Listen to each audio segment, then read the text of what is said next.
Resistant finish. Tabby semi-gloss paint transforms spaces effortlessly. Designed for beauty and longevity, Tabby semi-gloss paint saves time with.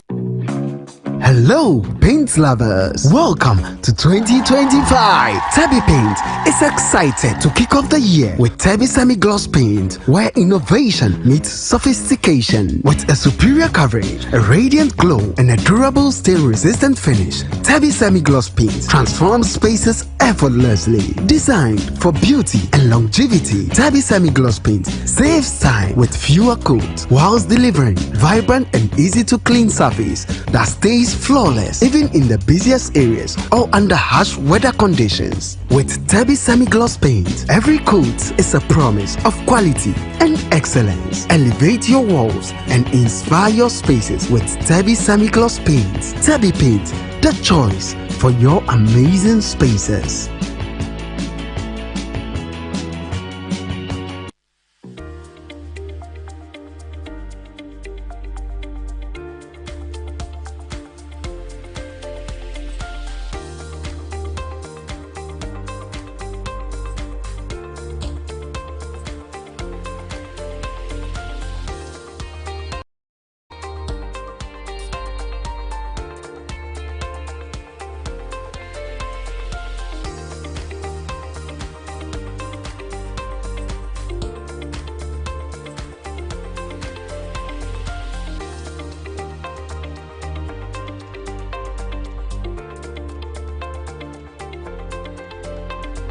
Morning to you. Good morning to everybody here in Ghana. Today is a monumentous day, the 7th of January 2025. Today is the swearing in of the president-elect and the vice president-elect, a day that we make history because this is the first time a president who was voted out of power has been voted again to serve another term. And this is also the first time we get to have a female vice president. So it is really a monumental day. It is a day where we make history. So everybody will be gathered to watch what unfolds at the Black Star Square, popularly known as the Independence Square. You're welcome to ABC in the Morning live on ABC News GH. I am Abdamante. We are streaming live on our YouTube channel. The channel is ABC News GH. You can also interact with us via our social media at ABC News GH _ at ABC News GH _ and our website is www.abcnewsgh.com. Today's a holiday,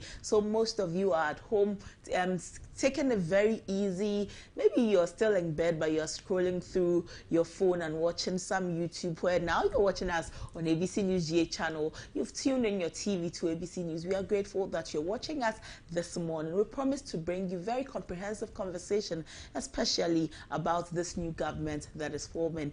Just this dawn or midnight, a new parliament was constituted, the 9th parliament. It's also started on a very interesting note. It means it wasn't as chaotic as the 8th parliament's start, but it was also as interesting as the 8th parliament start was. We'll be bringing you all of that today. We'll also take you straight to the Black Star Square, where the swearing in will take place. The swearing in for the president-elect and the vice president-elect. So you want to keep your TV tuned in here on ABC News GH because you don't want to miss anything here. We still are your poll center, your guide to credible elections. Until the swearing in is over, the elections is not over. And today is when we have the swearing in. I'm sure you're excited. You want to see what this new government also has for the people of Ghana. Yesterday, the Vice President, Dr. Mahmoud Bawumia, bid farewell to Ghanaians in a post across all of his social media handles, saying thank you to Ghanaians. In a very similar manner, his wife also bid farewell to Ghanaians via her social media, where she said thank you for giving her the opportunity as the youngest second lady in the country. And it was beautiful to behold. This also goes to strengthen our democracy, that we have transitioned from one government into the next government. Yesterday, when the president-elect visited the president at the Jubilee House, he thanked him and his party, his government, for ensuring a very smooth and seamless transition process.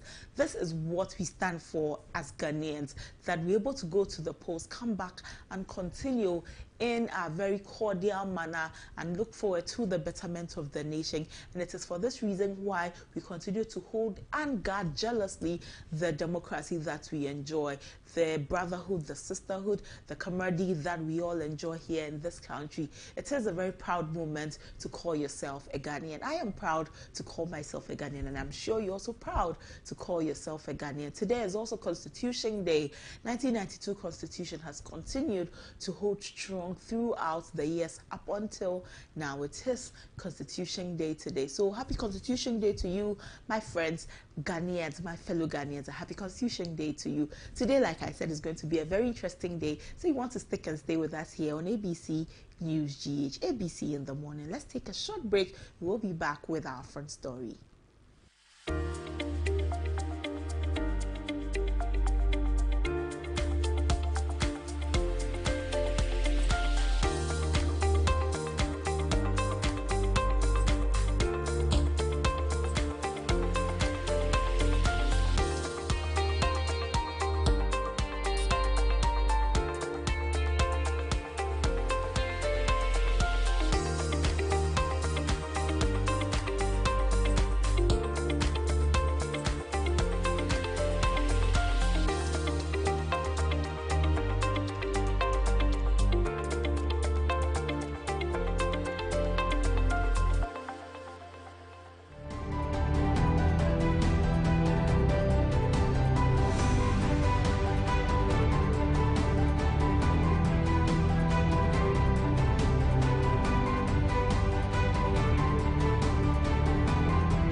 Back to ABC in the morning. Like I said, today is a monumentous day. Today is a Constitution Day, and it is also the day where we swear in the President-elect and the Vice President-elect. The 9th Parliament has officially today, 7th January, and so much has gone on in just the beginning of the 9th Parliament. A very interesting Parliament which was constituted quite early today at dawn after its dissolution yesterday. So today we welcome you to our front story, where we are delving into our 9th Parliament as Ghana's 9th Parliament officially commences.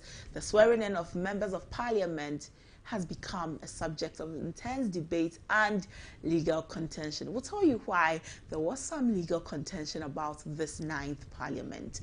The inauguration of MPs, typically a formal and ceremonial event, has been clouded by some unresolved disputes over election results in certain constituencies, which by this time you are privy to. Don't worry, if you are not privy to it, we will run you through it in the course of the front story. These disputes, particularly involving MPs to Kankwe Central and Tema Central, have led to legal applications seeking to block their swearing in. However, the swearing in still went on earlier today. The National Democratic Congress, NDC, which initiated the legal challenge, sought or is still seeking to halt the swearing in of these MPs elect by filing for a stay of execution. This legal move raises questions about the validity of the election results in these constituencies and the potential impact on the new parliament's composition.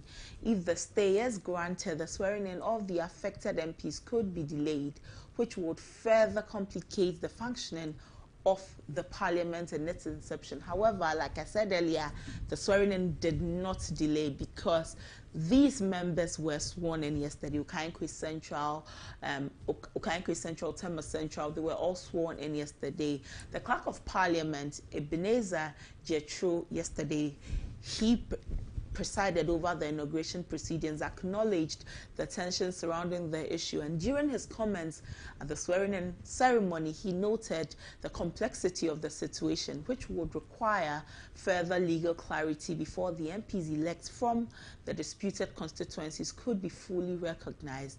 But as we know, the Speaker of Parliament, Agyeman, had earlier spoken on the matter, providing additional clarification regarding the status of MPs whose results were nullified by the Supreme Court on December 27, 2024. Speaker Agyeman then stated unequivocally that these candidates were not eligible to be sworn in as members of Parliament. However, Ernest Yaokumi, who is the parliamentary candidate for Akwetia, was seen in Parliament yesterday, and subsequently he was sworn in. His ruling stems from the Supreme Court's decision to annul. This ruling stems from the Supreme Court's decision to annul election results, and according to the Speaker, such individuals cannot take the oath of office until the legal issues surrounding their elections are resolved.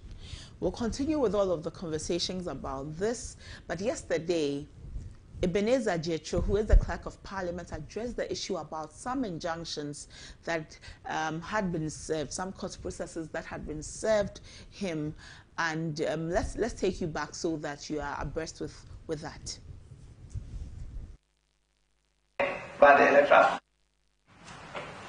but you have to be sworn in by the Speaker.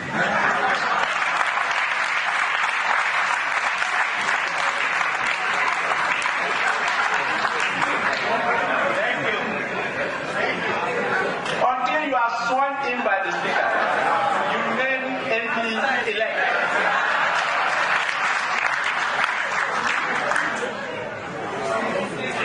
So I was very clear in my mind that some of those re-collations and re-declarations were completely null and void ab initio. They were unknown to the law. And so they were not properly so-called MPs-elect. I'm not qualified to be sworn in by you.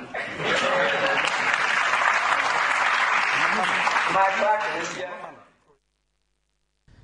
So this is the Speaker of Parliament when he spoke. So this is the Speaker of Parliament when he spoke, or take the Clerk of Parliament when he addressed the situation before he even swore the MPs in. He had some things to say about the matter. After that, the Minority Leader, Alexander Penyumakin, also spoke. But let's take the Clerk of Parliament's comments on this matter. Of the powers conferred on the Clerk to Parliament, I, Ebenezer Jethro, acting Clerk to Parliament, appointed under Article 124 of the Constitution and pursuant to Order A2 of the Standing Orders of Parliament, do hereby appoint Parliament House, Accra, to be the place, and 12 midnight of Tuesday, the 7th of January 2025, to be the time when Parliament shall sit to elect a Speaker and Deputy Speakers for the administration of oath to the Speaker and members of the 9th Parliament of the 4th Republic. Signed, Ebenezer Jethro, acting Clerk to Parliament.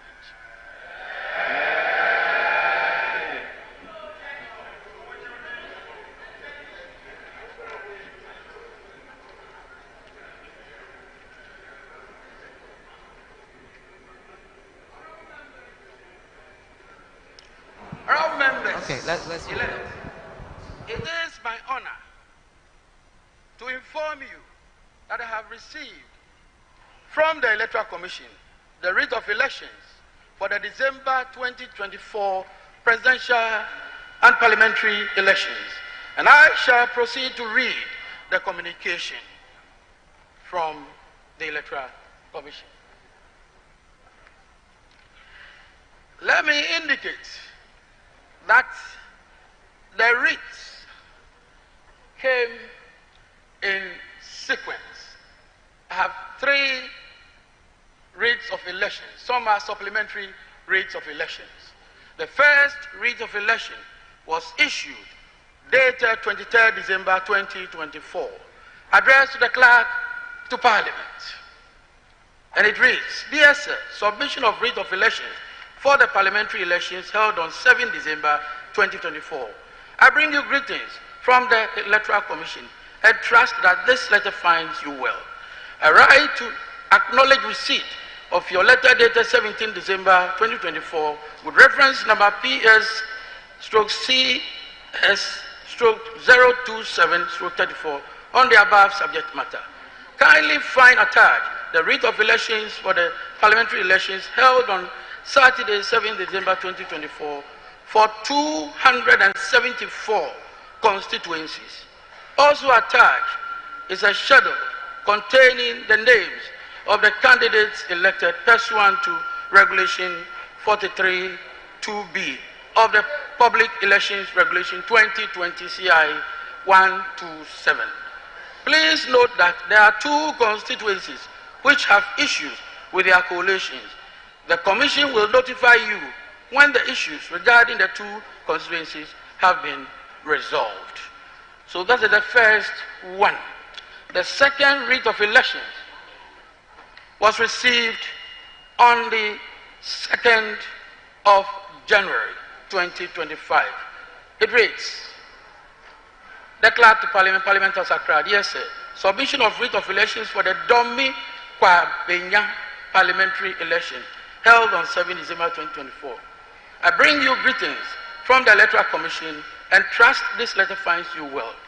Following the completion of the collation of polling station results for the Domi Kwabenya constituency, kindly find attached the writ of elections for the parliamentary elections held on Saturday, 7 December 2024 for the Domi Kwabenya constituency. Mr. Chairman, colleagues, please, let's make a headway. Mr. Chairman, we have heard you.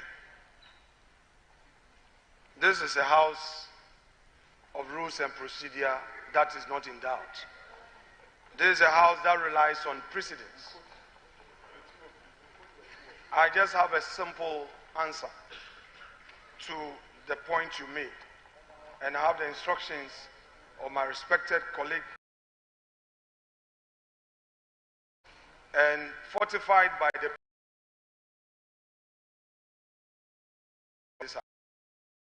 7 January 2021. I simply, Mr. Chairman, the member so desires to proceed to be sworn in and to also participate in the election of the Speaker and bear the consequences himself.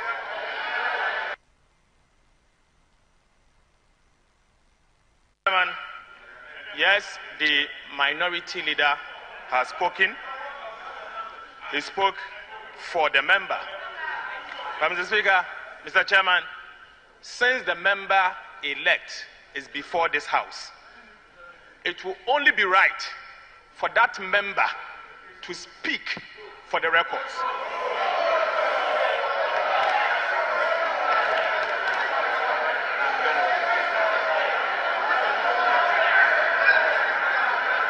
Mr. Chairman, I say this because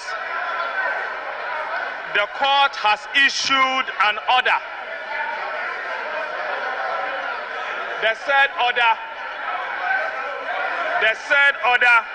has been served on the member and the clerk to Parliament. Mr. Chairman, you read to us Article 105 of the Constitution. The honorable member, the minority leader, took responsibility and spoke on behalf of the member-elect. we want to. Yes, I listened to him, I heard him. If he's taking responsibility, let the records reflect. Let the records reflect that the member-elect for Akwetia constituency has disregarded the court order and the repercussions of Article 105 of the Constitution apply. Yes, I listened. Also, you just saw what transpired in Parliament earlier, but the MP-elect for Akwetia, Ernest Kumi, defied Florida High Court's injunction to partake in the election of the Speaker. And he also was sworn in. Prior to that, the Florida High Court, presided over by Justice Samuel Amedahe, had dismissed an application seeking to set aside an interim injunction that bars the swearing-in of Ernest Kumi as the Member of Parliament elect for Akwetia. The injunction, which was issued on January 3, 2025, prevents Kumi swearing in pending the substantive case challenging the election results. His lawyer, Evans Gary Nimakon, was in court. He had quite a lot to say about it. Let's listen to what his lawyer said. I'll do it. I'll do it. Honorable members. All right. Honorable members. So I have brought this matter to the attention of the House. That is my pleasant duty to do. The member may decide, may elect to participate, but in doing so, I'm drawing attention to Article 105 of the Constitution, and I will read, and I read. The case has been called. It's S-party. Without notice to the affected party. I'm in court and I say I want to be heard. You are telling me you will not hear me. You will not hear me do what the people came S-party.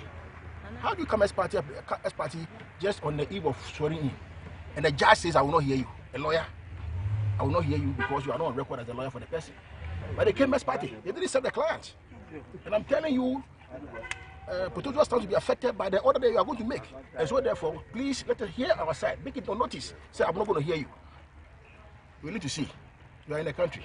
Please saying that Electoral Commission has published some, what do you call it, news item on Ghana Web, or Ghana, what do you call it?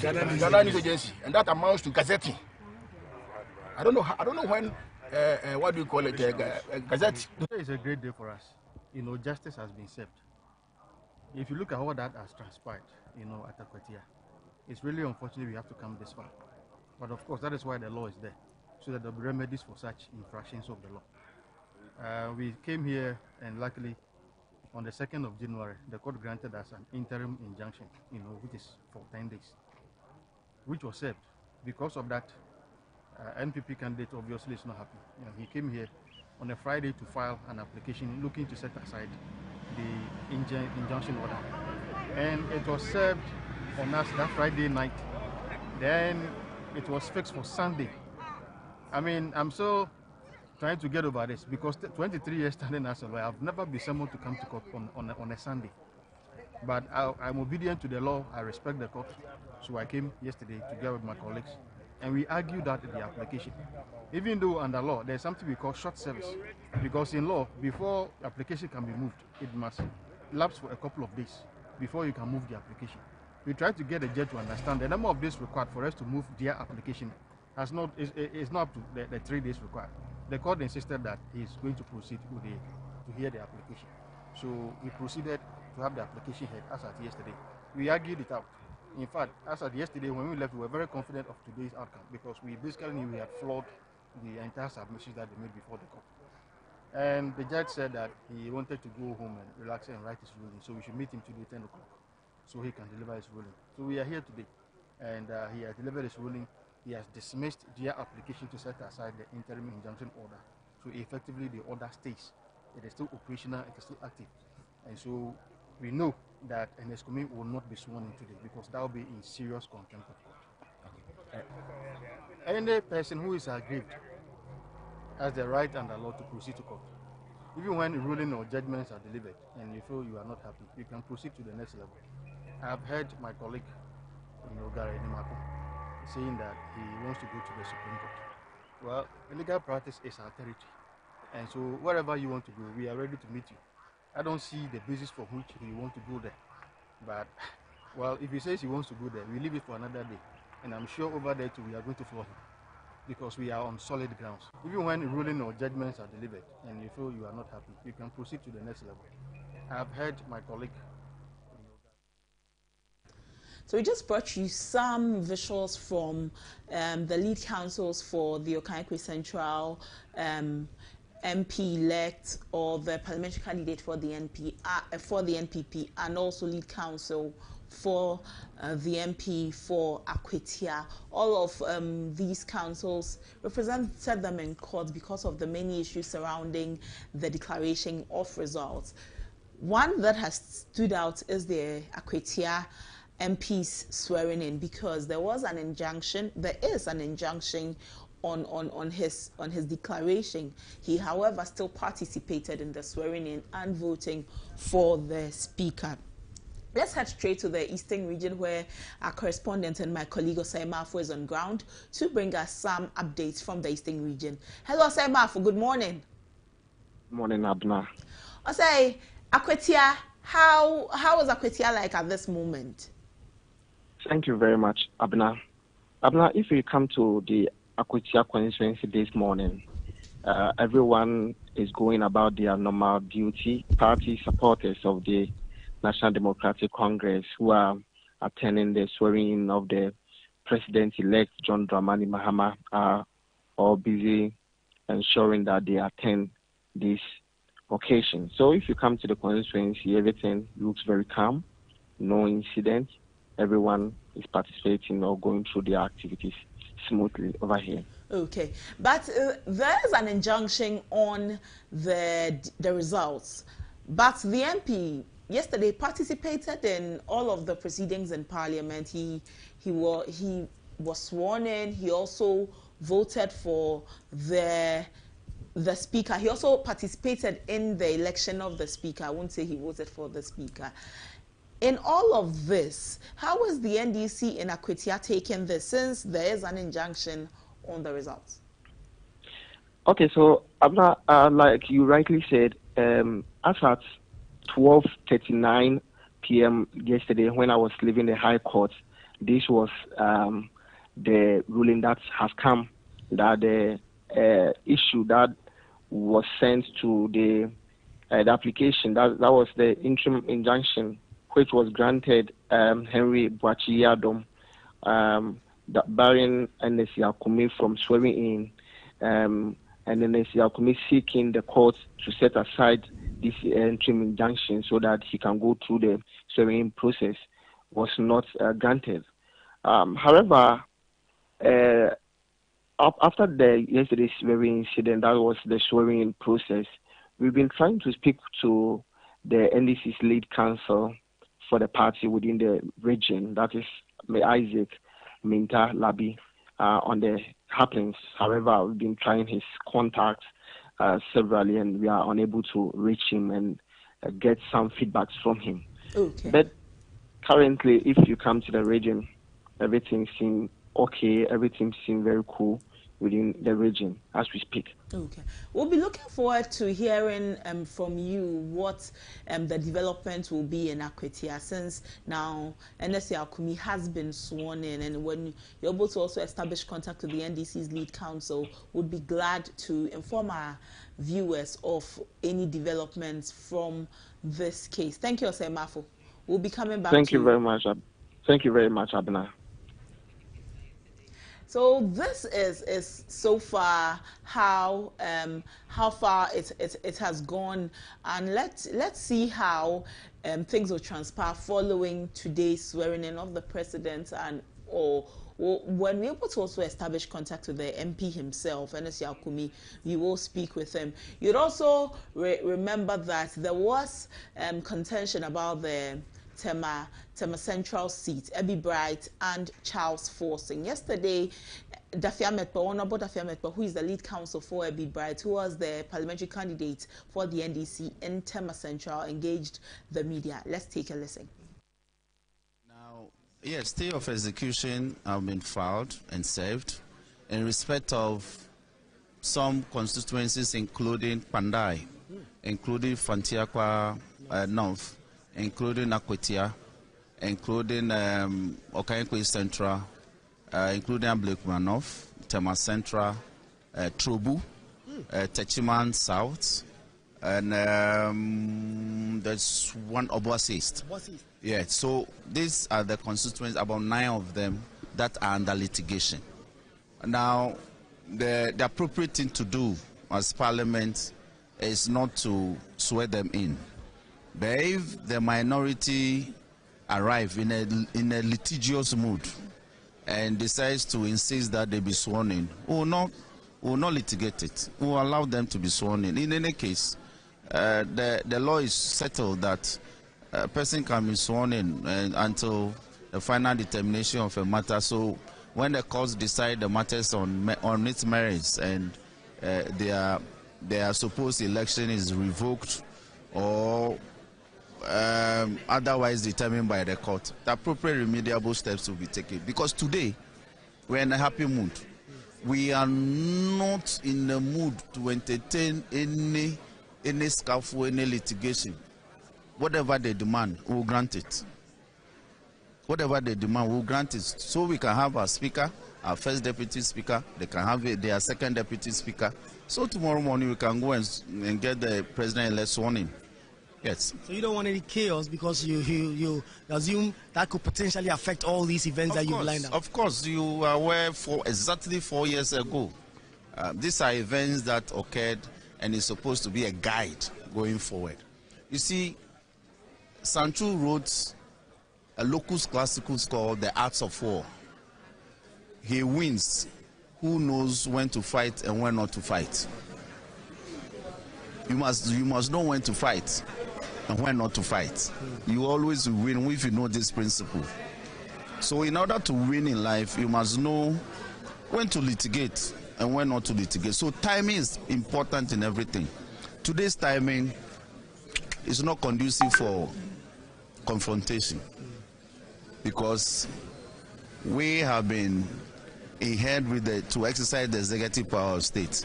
So our decisions and actions.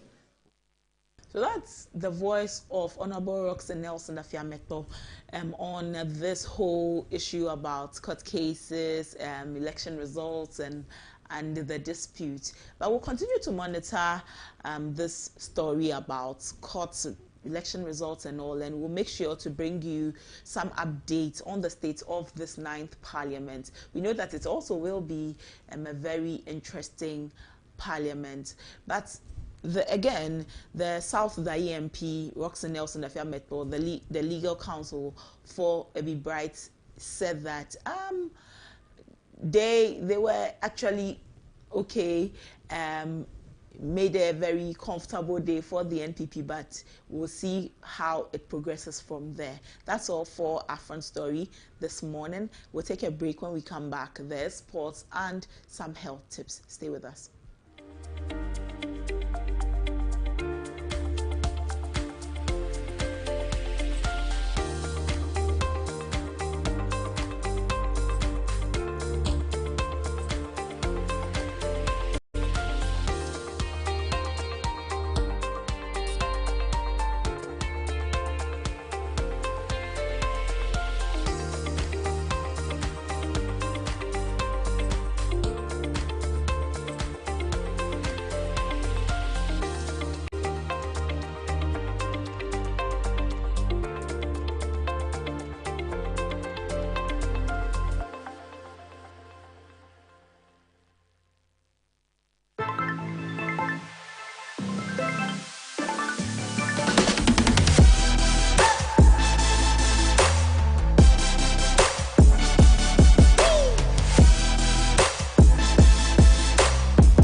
Hello, good morning. Welcome to the sports segment on ABC in the morning. Remember, you stream live on YouTube at ABC News GH. Let's dive into the world of sports as Accra Lions FC has lamented over the deteriorating state of Ghanaian football, highlighting critical challenges that threaten the future of the sport. Now, the club described the current situation as a crossroads, calling for urgent reforms to restore professionalism, transparency, and sportsmanship in the domestic game. The club's concerns are rooted in what is described as steadily declining condition in the Ghana Premier League, a situation they say it's emblematic of the wider struggles in Ghanaian football. Accra Lions expressed disgust over the absence of a sponsor for the league and the lack of a television rights deal, which they believe is undetermined the league's credibility and appeal. The statement went on to link the lack of sponsorship to questionable refereeing standards, warning that the current trajectory could make the league unattractive to potential partners. The club also criticized the Ghana Football Association, GFA, for leaving a lot of incidents and happenings unattended, saying this has left us with more questions than answers. They warned that such tendencies are eroding trust among fans and wider public, calling it a worrying trend that undermines the essence of the sports.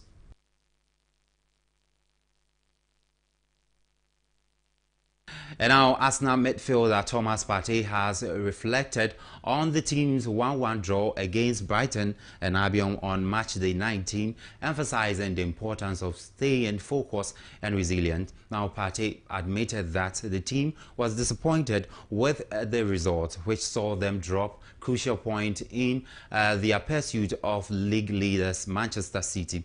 I quote, "We are sad, frustrated, everybody was down, but that's part of football. We wanted to win and keep the momentum going, but at the end of the day, we didn't get it," Partey said. However, he noted that it could have been worse.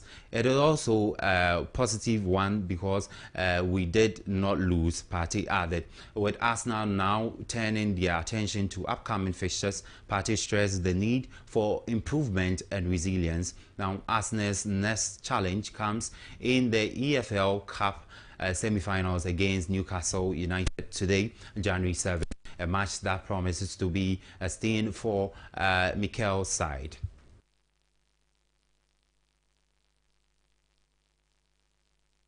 Well, that's how we wrap up for the sports segment here on ABC in the morning. I am Derek Kumi Kisiedu.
Hello, paint lovers. Welcome to 2025. Tabby Paint is excited to kick off the year with Tabby Semi-Gloss Paint, where innovation meets sophistication. With a superior coverage, a radiant glow, and a durable stain-resistant finish, Tabby Semi-Gloss Paint transforms spaces effortlessly. Designed for beauty and longevity, Tabby Semi-Gloss Paint saves time with fewer coats, whilst delivering vibrant and easy-to-clean surface that stays flawless even in the busiest areas or under harsh weather conditions. With Tabby Semi-Gloss Paint, every coat is a promise of quality and excellence. Elevate your walls and inspire your spaces with Tabby Semi-Gloss Paint. Tabby Paint, the choice for your amazing spaces.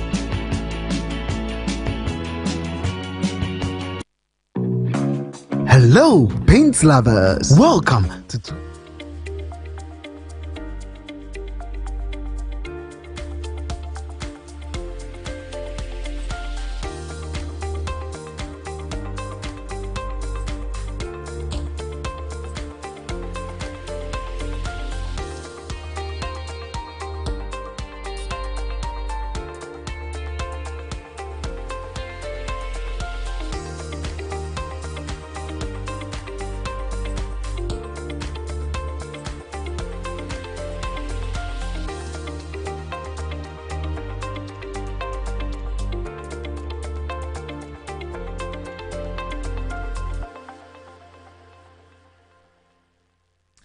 Hello there, welcome to the health tips segment, I beg your pardon, here on ABC in the morning. I'm Eric Chinibois Mello, and today we're diving into a topic we all struggle with, but it also helps us in building a healthy routine lifestyle for busy lives. And so we all know how overwhelming it can be to juggle work and family and also everything else that matters. But the good news is small changes can also make a big impact. And so let's break it down and also make it quite simple on how you can also live a healthy and even a very good life during this chaotic season of stress. So the first thing we have to do is let's talk about the meal prep. So this year, at least, you have to incorporate that. So first up, talk about or incorporate the types of food you're going to eat or the meal you take in.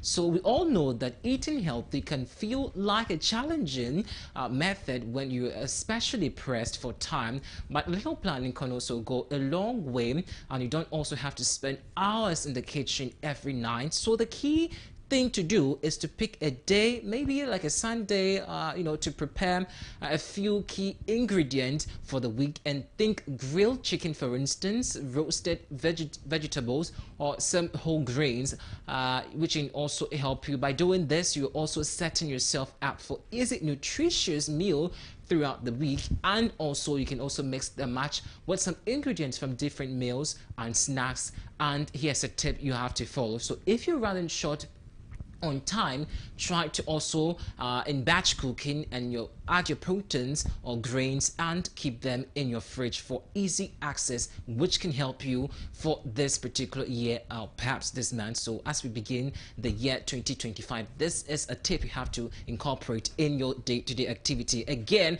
fitting in exercise, it should be part of you. Now let's really talk about exercise. So for many of us, finding time to work out seems quite impossible, but the truth is that you can, you don't need to have to be in the gym or stay active trying to impress others, especially for those of you that go to the gym just to take photos. It's not about taking photos for people to know that yes, you're partaking in any healthy activity. So short burst of activity can also really add up to your healthy lifestyle, and you could also take a brisk walk, at least 10 minutes walk, in the morning, or do 15 minutes body weight workout in your living room, a press up, or even fit in a few stretches during the lunch period could also set your goal. And this isn't just about perfection, it's about finding those small moments during your day to get moving. And you don't have to forget, if you can't do a long workout, you can also break it down into some smaller sections, which will also help you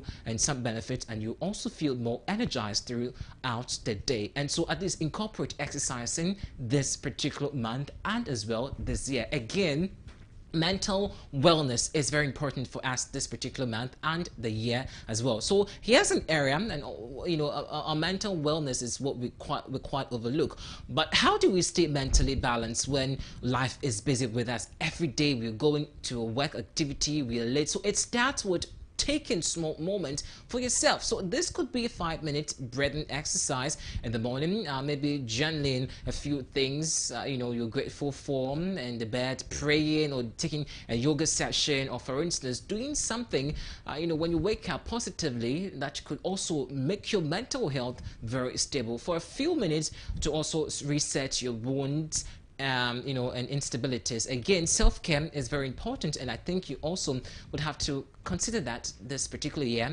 So self-care is not really just about your facials and all of that, but life gets busy and it's easy to forget to check with yourself. So with this small act of self-care, whether it's enjoying a hot cup of tea, taking a quick walk outside as I indicated earlier, or perhaps reading for just 10 minutes, which a lot of us do not do. Reading is very important. It actually broadens our horizon and scope of thinking, and so you can also incorporate that in your activity. This particular, at least 10 to 15 minutes can help you recharge and reduce your stress, so you don't have to carve you know, out on hours of me time, perhaps just few minutes day, which can also in your worldwide of different. So in conclusion, what I'm trying to let you at least incorporate in your 2025, especially in this stressful month, January, the bottom line is that you don't need some overhaul in your entire routine or perhaps an overnight. It starts small and you can also build on it gradually. So whether it's a meal prepping,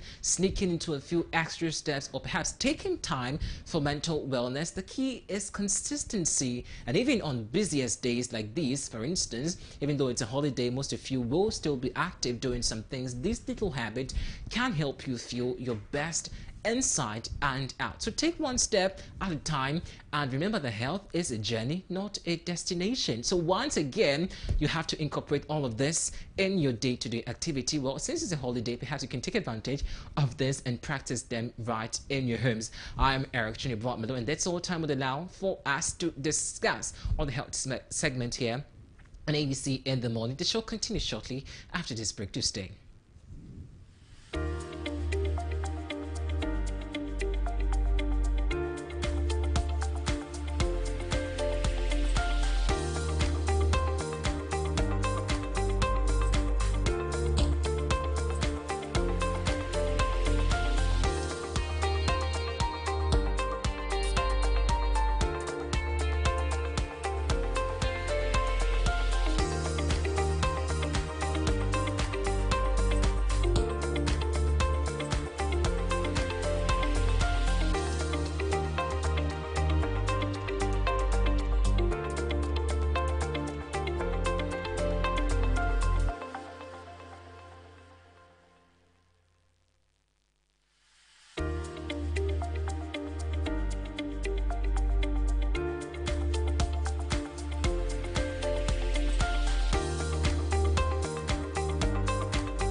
Welcome back. You're still watching ABC in the morning live on ABC News GH. Like I said, today's a monumentous day. When the swearing-in begins, we will cross over to the Black Star Square, popularly known as the Independence Square, so that you too will be a part of this all-new government. But let's head straight into Business Fix. On Business Fix this morning, we are looking at the President-Elect who will be sworn in today. Some promises he made, especially as part of his 120-day social contract, where he says that he will be abolishing certain taxes. But the question we're asking this morning is, are the tax cuts necessary at this point in time? He has pledged to scrap certain taxes that he describes as draconian, and this is because he hopes to alleviate the hardships and reduce the high cost of doing business in the country. These include the e-levy, COVID levy, a 10% levy on bet winnings, and the emissions levy. These are some of the taxes he wants to abolish. So we'll examine whether this abolishment of these taxes are in the right direction, considering the country's ongoing revenue challenges. It is of it's no secret that we're going through some challenges with revenue. In 2023, e-levy alone generated 1.19 billion Ghana cedis, and the Ghana Revenue Authority reported that bet tax also brought in 15 million Ghana cedis in just 1 month. Emissions levy is a levy that will seek to reduce, it's part of government's broader efforts to reduce greenhouse gas emissions and promote eco-friendly technology. So vehicle owners will require to pay a certain annual levy based on the vehicle type they use and their engine capacity. Their charges will range between 75 Ghana cedis to 300 Ghana cedis, depending on the kind of vehicle you're using. Fitch Solutions is a research arm of Fitch Ratings, said that if we reduce some of these taxes, they will really have minimal fiscal impact on our economy. That is what they say, because they say that when you combine all of these levies, they only contribute about 3% of our total revenue. However, 3% is also an amount of money that is quite there. In 2020, the World Bank released a certain report on revenue mobilization, and they said that Ghana has a very low tax compliance compared to other lower middle income countries, and so our government is facing tax deficits. And also the latest tax survey by the Ministry of Finance in October, just the end of the year, October, revealed that our tax to GDP ratio was only 13.8% in 2022, very much below government's target of 18 to 20% by 2027. So all of these things come to play. We realize that there may be some shortfalls if these taxes are removed. Experts have weighed in on the conversation, saying that some of these taxes must not be removed. We will not give you our opinion, because that is not what we are here for. Let's speak with an expert on tax and then ask him whether indeed Mahama's tax cuts are a step in the right direction at this time. Gideon Ayowu is a partner, tax and regulatory services at Deloitte & Touche. Good morning, Gideon. Happy New Year to you. Thank you for joining us. Thank you very much, and good morning, and Happy New Year to yourself and all your viewers and listeners. Thank you, Gideon. Is this the right time for the NDC government to focus on tax cuts? Okay, thank you once again. I think to look at this question, it's not a straightforward, direct answer, yes or no. But you can look at it from two perspectives. From the macroeconomic government, public financial service level, and also from the micro and looking at the taxpayers level. When you look at it from the government side, government has made a commitment to IMF to maintain the budget deficits. And by this, government has guaranteed that my income against my expenditure, the excess of expenditure over income will be at a certain level, I think 4.8% of our GDP. So if you are going to touch your income by forfeiting, by introducing incentives, what you are saying is that I'm forfeiting some part of my revenue. And so once you do that, your budget deficit, all things being equal, as economists would say, means that your budget deficit or commitment you're giving to the IMF is not going to be met. And if you're going to increase your deficit, it's going to have certain consequences. An example could be increase in inflation. It could also mean that government will have to increase its borrowing. And we all know the issues with the borrowing that we've had so far up to date. So looking at it on the macro level, incentives that are going to be granted would have certain impacts. Of course, I heard you mention the Fitch ratings and what the Fitch had said about the budget deficit that we're going to offer. The incentive that we're going to offer.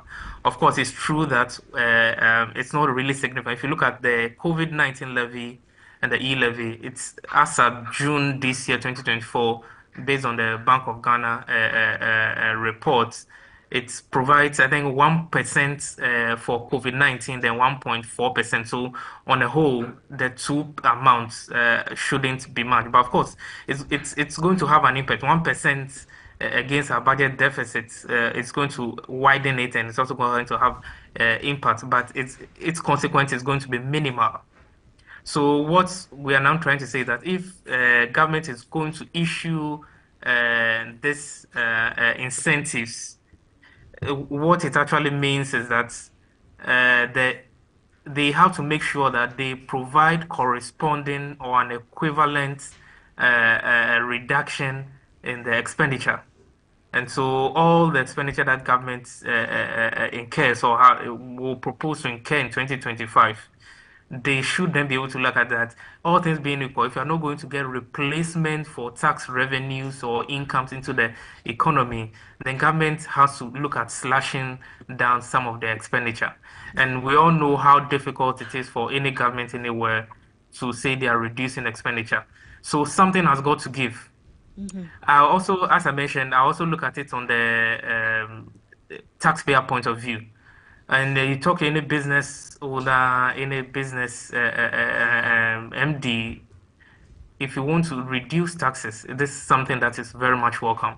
Okay. Because as you all know, all businesses have been complaining from 2022 up till now. The impact on taxes has been very, very significant on businesses. So businesses would welcome any reduction in taxes. Well, Gideon, but then for, okay, yeah, sorry, go ahead. Please land. Yeah, but for any business to get a reduction, the hope with government is that by offering these incentives, it's rather going to lead to increase in tax revenue. The economists will call this on the Laffer curve, that at a certain rate, are we at that optimal level yet? That at that certain tax rates, when you reduce it, businesses will rather prosper and then they will pay more taxes. But you look at the anecdotal evidence in Ghana over the past couple of years, that has not really been the case. I think you rightly mentioned that yourself in your intro, that our tax to GDP ratio is very low. And we have a lot of businesses which are not within the tax nets. That's because we have a very large informal sector. Yes. So it's, as I said, it's not a direct yes or no answer. So this is a brief. I can go further depending on your question. That various experts have weighed in on this conversation, saying that we need to widen our tax bracket or our tax net and bring more Ghanaians into the bracket to pay taxes. Like you rightly said, the informal sector plays a role in not getting so much of the taxes into the system. If government will need to find a different way to offset the taxes that they will be taken off, how can they bring the informal sector into the tax brackets? It looks like we have a situation where we are averse to paying taxes as a people. We are not very much sensitized to taxes. We see taxes as a burden, in that why should all of us contribute to a certain pool? So if government wants to drag or pull the regular Ghanaian along so that it is not only the businesses that we are taking from, so much so that now it's like we are siphoning all of their blood from their system, how is government going to, or what, as an expert yourself, would you prefer to government to drag or pull Ghanaians along with them to be able to widen the net? Okay, I want to start by saying that no society or people anywhere like paying taxes. It's a burden everywhere. But we really have to make that conscious, or the administrators would rather have to make that conscious effort to push tax compliance onto everybody. And the main or the magic pill is enforcement. Once it's enforced, the law is that we have a very good tax law, a very good tax administration, as well, very competent people in charge. If we are able to enforce it, we'll increase our tax compliance level. As the saying goes, taxation is what dues you pay for civilization or a civilized society. So if you want to have a civilized society, you want all the things that go with it, water, health, security, all this comes from taxation. Now, the problem we have here is that very few people are paying the taxes. And so when that happens, the enforcement falls on this very few tax base as compared to falling on a wider tax base, so that a lower rate will be laid on all of them, but rather the very few people are paying a very high percentage of the tax. And when that happens, it's not good for business. And we need the businesses to be expanding, to generate the jobs, and to be able to finance the civilized society or high society that we as a people need. And as I mentioned earlier, our tax compliance level is low because we have a very large informal sector. And then if you look all over the world, large informal sector is associated with low compliance or low tax to GDP ratio. Okay. So this has forced government to push very much on the VAT and using VAT and other indirect taxes as a means to raise our tax level. And when this happens, it's forced disproportionately on the low income level. And that's why people complain. You go to a restaurant to eat, and then you look at your bill, and the tax VAT is forming 21% or 22% approximately of your cost. Which rarely happens anywhere in the world. And this is because government is using the consumption as a basis to collect taxes, because they're not able to fall on the income taxation. Fortunately, the previous government, of course, I can say that now, today is 7th, has pushed along with the digitization, and we are hoping that linking the Ghana card to the each individual's bank account would enable government to track a lot of this expenditure and enable government to rather get a lot more taxes from income, rather than just focusing on transaction basis as a means to increase its tax revenue mobilization. Would you say that the taxes from income would rather be more than the taxes from the other avenues? It's not a solve all solution, but it's a more I'll put it more equitable basis for securing revenue mobilization. And why is it so? Because as I was saying, the transaction basis, it's based on when an individual decides to buy or sell a good or service. It doesn't take into account the revenue or income that has been earned by an individual. So if you have a poor man and you have little means and you have a family of 5, as compared to somebody who is earning, let's say, $1 million a month and he has a family of 1. Of course, going to a shop to buy, the poor man will be buying more, all things being equal, than the man who is earning so much. Meanwhile, he has so much income there. So if he's not spending, you're not going to get him to get the requisite amount of taxes from him. And that's why for every economy, you have to be looking at both sides, the consumption or transaction side, as well as the income side. What you have here is that for a lot of people in the informal sector, we only get them when they decide to spend. If they don't spend and they've already generated income, although they are working, their businesses are generating a lot of it, we're not getting the requisite amount because a lot of them are below the tax radar.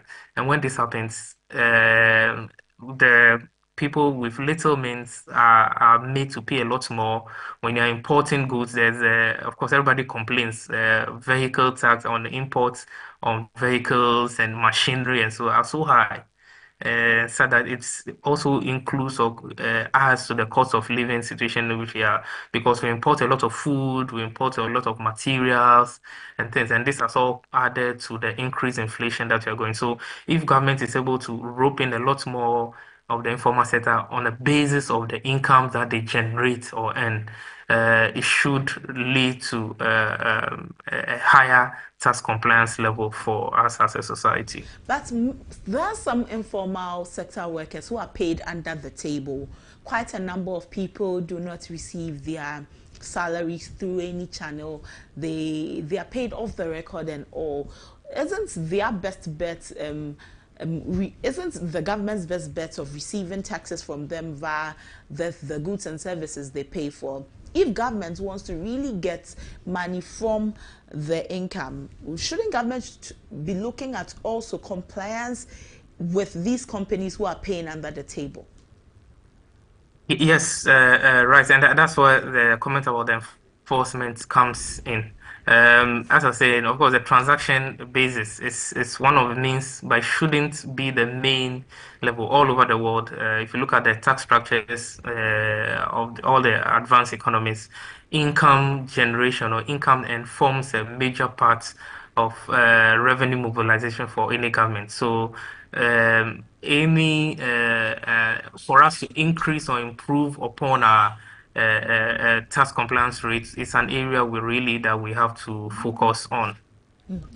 Gideon, before I let you go, looking at some of these taxes and how they tie into the IMF program that we currently are under, do you believe, or through your expert lenses, that this government, the Mahama government, will be able to indeed scrap these taxes within its first 120 days as it has stated? Honestly, I think it's very difficult to say yes to this. As I was saying, they are coming to grasp with full scale of what, of course, they have some information, but of course, when you gradually get onto the full grasp of the issues, then they will see much into details and they will be able to make such decisions. I think I saw one of them manifest that within the first 90 days, they are going to reduce all these taxes. It will not be, the only way they can do this, I can say there are two ways. Either they make sure they reduce an equivalent amount on their expenditure, or the economy has to grow to such a length that even though they will reduce this COVID-19 e-levy, do the rationalization that they've promised, even though they look at once the economy is booming and it grows at a much faster rate, even if you take these ones of corporate income tax, imports, duties, excise duties, etc., we'll be able to fill in the gap. If the economy does not grow as expected and they reduce it, then the budget deficit is going to widen, and then we are going to have its issues. Of course, as I was saying, we are under IMF external credit facility and they'll be giving us a certain amount of money. If we do not keep to these commitments, we'll have issues. Of course, they've also mentioned that they are going to have they want to have negotiations with the IMF on this. If they're able to have an IMF is open to some of this, then something can be done about it. Okay. Since the government is getting sworn in today, John Dramani Mahama and his vice president, you're looking at the 120 days. We most definitely will be coming back to see if indeed they're able to implement these promises. If not, we'll still have conversations. We are most grateful for your time this morning. Thank you very much. We all hope and wish for the best of Ghana. And I hope to see a lot more changes and rationalizations that have been promised. Thank you. Thank you, Gideon. Gideon Ayew is a partner, tax and regulatory services at Deloitte and Touche. That's all for business fakes. Opoku today, the President-elect John Dramani Mahama and his Vice President-elect Nana Opoku Agyeman will be sworn in at the Independence Square, Black Star Square. The place is quite packed since dawn. Well wishers, Ghanaians have been trooping into the Black Star Square waiting to see all of the swearing in that will happen this morning. We'll bring you more on that. It is on the back of this swearing in that we've had this conversation. Are Mahama's tax cuts really necessary at this point in time? Is it in the right direction? We will see, because in 120 days he says that his social contract with Ghanaians, he will be slashing certain taxes, and we will see if indeed they will be able to slash those taxes. That's all for Business Fix this morning. We'll take a quick break. When we are back, our main discussion begins.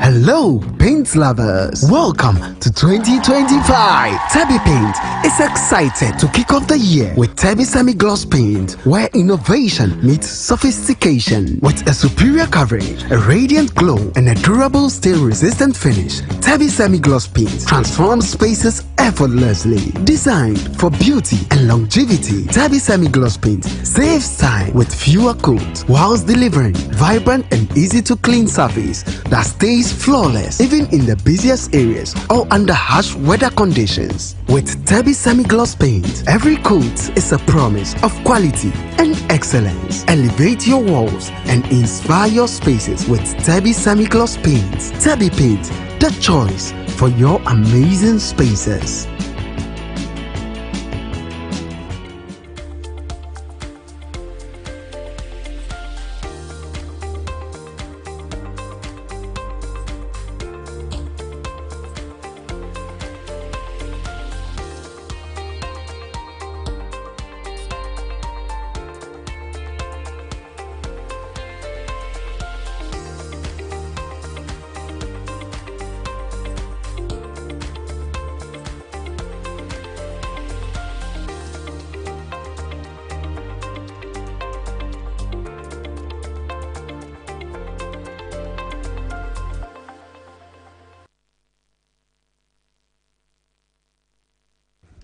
Well, you're welcome back. We're heading straight into our main discussion for this morning. Again, your reminder, today is January 7. It is our Constitution Day, and today, January 7, 2025, is the day we swear in President John Dramani Mahama and Vice President Nana Opoku Agyeman. Like I said at the beginning of the show, it's a monumentous day. It's a day which is very historical because, in any case, President who was voted out of power is now voted into power again. The first time it's happening, and also the first female vice president of the Republic of Ghana. This is also great news and joy to females all over the country. It is beautiful to see this kind of representation. Representation truly matters. But on our main discussion today, we are looking at everything about January 7. It is a day of historical significance in Ghana. It marks the day we celebrate our constitution. The country honors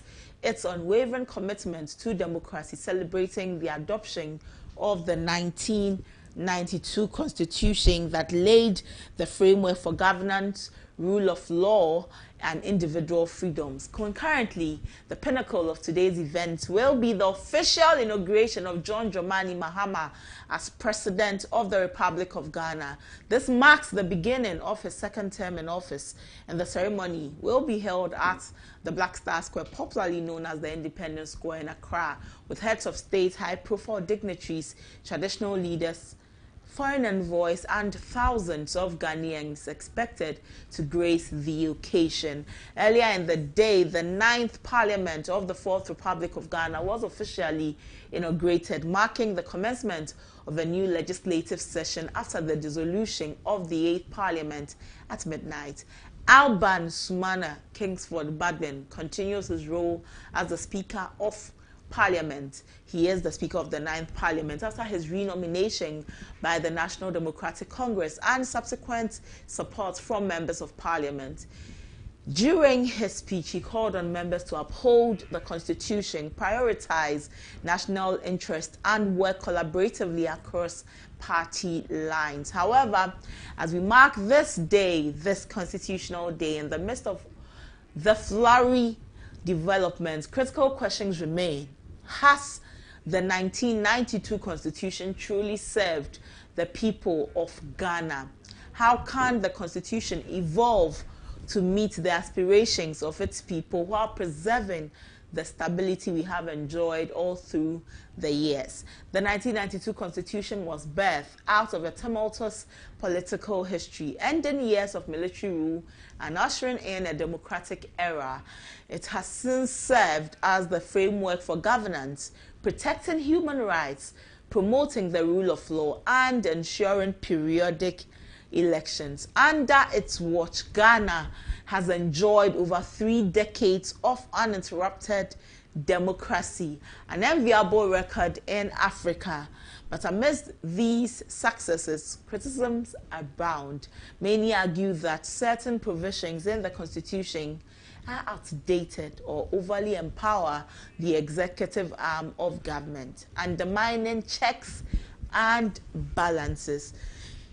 Delivering his final State of the Nation address, President Nana Addo Dankwa Akufo-Addo lauded the considerable progress Ghana has made in democratic governance under the 1992 Constitution. He recognized the Constitution's flaws and called for caution among stakeholders involved in the review process, asserting that a perfect constitution does not exist. The president said this in Parliament on Friday. Let us take a listen to when he addressed Parliament on the state of the nation.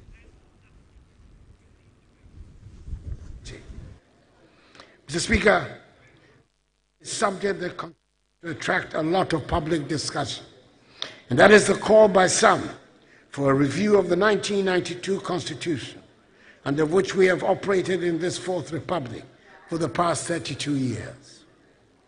Mr. Speaker, there is no perfect constitution anywhere in the world, and with all its shortcomings, I would say that this constitution has served us well. It has provided the platform for the longest period of uninterrupted, stable, constitutional democratic governance in our history. A constitution does not cure the irritations of the democratic process. There's no constitution that will satisfy the desires of those who do not believe in the democratic process. I would suggest that in the that will. So that's the president, outgoing president, Nana Addo Dankwa Akufo-Addo, speaking on the Constitution. Recently, the Constitutional Review Consultative Committee submitted its report to the president and recommended some legislative reforms to some sections of the 1992 Constitution. We will be looking at all of these reforms that they prefer to the president. But let's have a conversation with political scientist Dr. Samuel Efriye of the Kumasi Technical University on our Constitution, today's Constitution Day. Dr. Efriye, good morning. Thank you for joining us. Yeah, good morning, and how are you? Fine, thank you, sir. I hope you're also doing well on this fine, beautiful Constitution Day. Exactly, I'm doing very well. It is a Constitution Day. We celebrate our 1992 Constitution. As someone who has delved into our political landscape, our political framework as a country, would you say that our 1992 Constitution has served us well? Yes, and greetings to your cherished viewers as well. We can say that the Constitution, the Fourth Republic, the Constitution has served us well in various perspectives and also looking at the other aspects where we have some challenges. When we talk about change of government, I think that it has been one of the most important instrument or guide that has made us to change government democratically without any kind of conflict. Maybe we may have some issues with the results where sometimes it's very difficult. The court will come in. So looking at our changes in government and also the rule of law, the courts, I think that the Constitution has been of great relevance to us as a people, as a government, and also institutions that direct us into our future. And that is very, very important because if you don't have peace, because when you look at our West African environment, you can realize that we have a lot of challenges of changes in government where mostly the military will come in. But so far, since we started our constitution, that is the Fourth Republic, I think it has been very good for us. We have been learning. I think it's also a learning process for all of us and also our political leaders that we learn from what how we change government and how the system run. And that is where it will come in with the challenges that we have been confronting with this constitution, because it was from a military rule to what a constitutional rule. And probably those who develop or those who crafted the constitution would definitely try to protect certain kind of people, and also the powers that was given to the president was so should I say supreme, that the president has authority in most about everywhere in governance, and that is something that we need to also look at that. So in terms of peace, in terms of changes of government, in terms of the rule of law, I think that the Constitution has served us right in this purpose. Okay, let's look at the way our Constitution has also shaped our political landscape. Would you say that this has been the best that the Constitution could prefer for us in terms of our political and governance landscape? Yes, as I said earlier, the Constitution has given us a lot of structures and institutions that need to be used to govern our country. Especially we can talk about the Electoral Commission, we can talk about SHRAJ, we can talk about that is the NCCE. And when we talk about Electoral Commission has been one of the key agents in our democratic system, because any kind of defects, any kind of inefficiency or something that they are not able to handle, it will result into this kind of conflict. So the EC as a state institution has also played a key role in this governance system. And I think that we need to encourage that and need to modify. I think now, based on the challenges that we have tried this constitution, there have been a constitutional review during that is a President Mills, the late President Mills' time, and some of the things were not being implemented. I think we are all waiting that some of the issues need to be considered in terms of the powers of the president, in terms of democratization, that is the local government system. There are a lot of issues that need to be considered in these constitutional and these are the challenges that are resulted from the Fourth Republic, that's the Constitution. So as humans and as dynamic as we are in our societal values and systems and creativity, we need to improve on what has been implemented more than 30 years so that we can move on in terms of our governance system. We need to improve. I believe that we have a long way to improve so that our governance system will be part of us. We will not have any kind of challenges. People will live their life. The court will do theirs. The parliament will also do their role, and every state institution will be performing to the expectation. And then we believe that that will make us to move ahead. Okay. And the governance system has been. We have a lot of challenges. I don't want to dwell much on that, but I think we have to be positive. We have to look at the positive sides of the constitution, and that has evolved so far.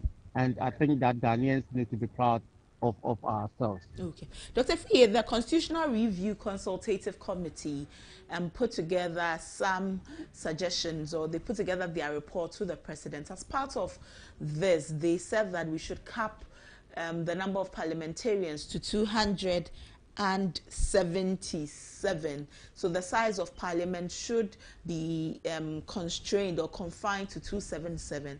Is this a suggestion or something that you would agree with from the committee? Do you think that it really will help our parliament? If we have to look at the number, then we also have to look at how we define electoral areas constitution, that is the constituencies, and also how the electoral commission comes up with these kind of various constituencies that will create as an MP. You know, we have certain numbers that we use to define a certain kind of electoral area that representative on MP need to come from that session. So if we don't change that, if that is the principle, then probably we need to define our electoral areas where we have these MPs representing us.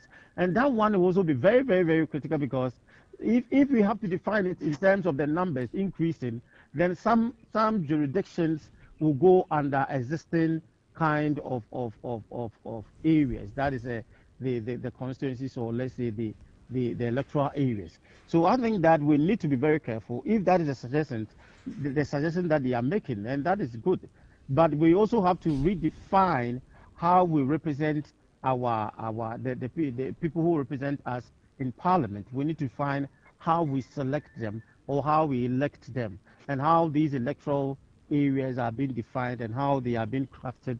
And I think that if that is the case, but I don't know, you know, as we grow as a country, when population increase, are we capping it to when? And that is a question that I need to, maybe they have to help us. When are we capping it? Is it 277? Till when? Is it 2050, 2060, 2030, or whatever? They should let us know. Because if you make all these electoral changes for how these MPs are being elected with this kind of number, 277, till when? When population increase, when we increase in our numbers, are we going to come out with a different definition? That is where I think that they have to help us to have that understanding. But I think that most of these, let's say the Supreme Court, other places, and let's say we talk about these MPs, because all the time you have to increase the numbers to expand, and you have to make some structural changes at Parliament. These are all cost and additional, because when you go to other countries, they don't have such numbers so big like that. If we need to redefine, if we have to look at that, then we have to look at how these Parliament, that is the MPs, are being elected. Okay. If you were to prefer any constitutional reforms, what would be 3 reforms that you would be seeking to see in our landscape, our constitution? I think that the powers of the president need to be looked at, where every state institution, just for example, the security agency. Yes, I know that security is one of the big institutions, but I think we should have a process of trying to let these security agencies being appointed, let's say through Parliament or through a certain committee where people will apply, and then when they apply, what kind of measures, or what are some of the ways that they will tend to ensure that their agencies will tend to achieve within a certain kind of that is within a period.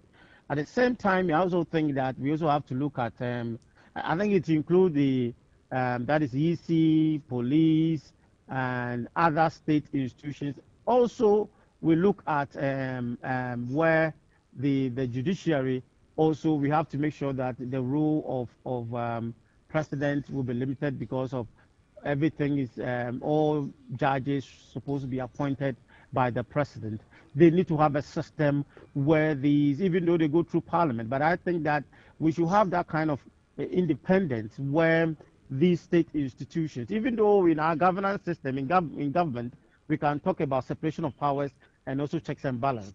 But I think that the executive power of the president is too much, and we need to have a way of decouple it from other areas so that we can have a state institution that can run for our country without any partisan, because our country is trending on a serious partisan approach, and we need to avoid this.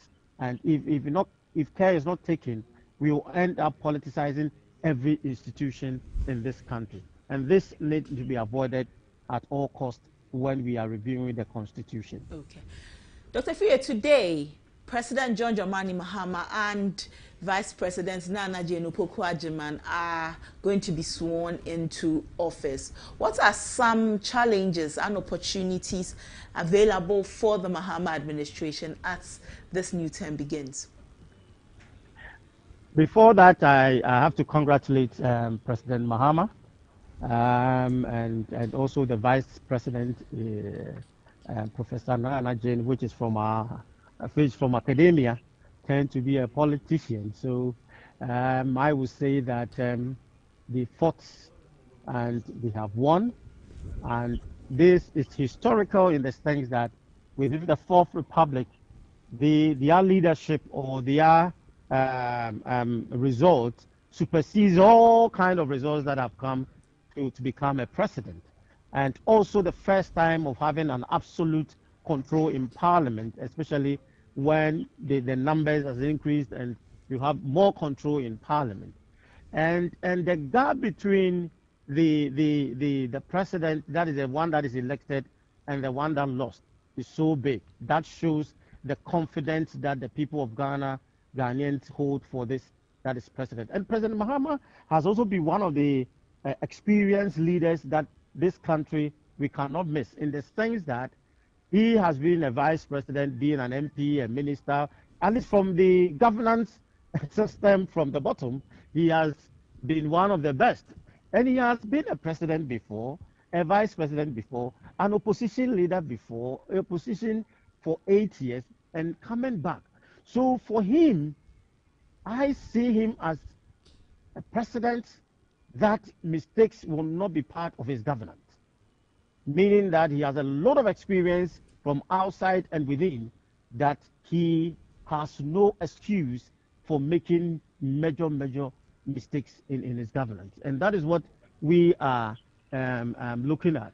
At the same time, I think that the expectations of Ghanaians will be so high, in the sense that because they believe that the challenges that we are going through, or in terms of economic situations and our governance structures and other things, he is the best one, or the best president, the person to lead the country. So for me, expectation will be higher for the president. And within the moment that he has been sworn, he will be sworn in, people will be in an expectant mood. And he needs to manage this expectation seriously.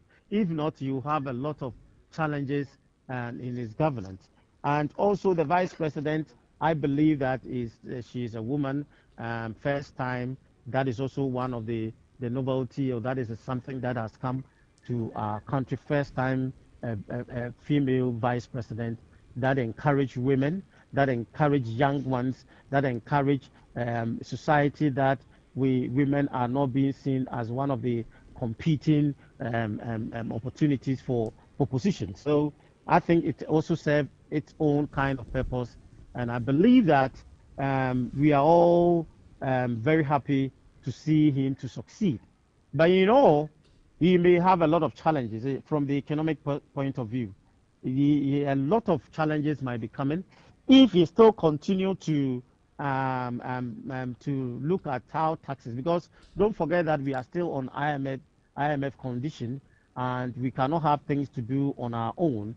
At the same time, on the campaign promises, he made a lot of promises about betting tax, e-levy, other taxes that he wants, and these are the areas that you can also get revenue, because you're not, because of IMF, you cannot go to the world financial market to go and get money to come and supplement your developmental project. And that is one thing that will be facing. The debt exchange will also be critical. So it won't be so easy for the president, but I believe that how he can manage communication, how he can manage Ghanaians' expectation should be one of the critical issues that he needs to be looked at. If not, I'm sorry that it can be, as we all being expectant for good results, it can also be a waste time for him if he does not look at these critical areas so that he can manage expectations very well. Because Ghanaians will not forgive him if, excuse me to say, he mess up. And that is one thing that he has to be cautious of that. But Dr. Efie, do you think that at this moment he can manage Ghanaians' expectations? There were so many things he said on the campaign trail, so many things captured in the manifesto. He already has a 120-day social contract with Ghanaians, having promised some very, for want of a better word, sweet deals for Ghanaians. So already the expectations are high. Coming back on the back of all of these expectations and telling Ghanaians that they should give you the opportunity, second time as president, will he really be able to manage the expectations of the Ghanaian people? My dear, I think that is a critical factor that we are all trying to say that the president, campaign promises and the realities are sometimes different, and how will you tell Ghanaians that you came? You see, that's what I'm saying, that he as a president now he's in a difficult time because he has a lot of experience. And someone will ask, if you come and complain, this are not this are not that, how will people take you seriously? Because you have been a president, you have been in opposition, and you know how governance are being run. So how will you explain yourself? Because I'm expecting that the moment that he assumed office, the State of the Nation address, he is going to dwell on the difficult aspect or the challenges of the state. Okay. President Nana Addo dwell on a lot of achievements because he is living and he wants to tell Ghanaians what he has done. He coming in also want to let us know the state of the economy based on the challenges that we are all facing. And I would like to draw the attention or to caution them that they should not be using these things as an excuse. If there is no money, you have to go and find money. If there is a problem of this, you have identified, go and solve it. I don't think that their spokespersons and whoever that will come from after the inauguration or the running of the government will try to blame a Akufo-Addo government. No Ghanaian will be so much be attentive to what they will be saying. Okay, Dr. Free, let me hold you. I'll come back. If there's no money, they have to find money. We'll find out where they can't find that money to do the work. But we're also joined by Honorable Samuel Atachia, former MP for Ibuakwa South constituency. Honorable, you're welcome to the conversation. Thank you very much, Madam. You and happy Constitutional Day to you and a Happy New Year. We are grateful to have you. The same to you. Democracy is good for civilization. We should practice it. Dr. Friye says that the NDC has no option but to deliver on their promises. He says if there's no money, they have to find money. They can't come and ride on the back of Nana Addo's government did this and that. You have been in power before. If Dr. Friye is saying that if there's no money, you have to find money, as a former MP, as a former member of the ruling party, not a former member of the ruling party, a former member of government, where would you find money if really there is no money? Well, it's a serious matter, you know.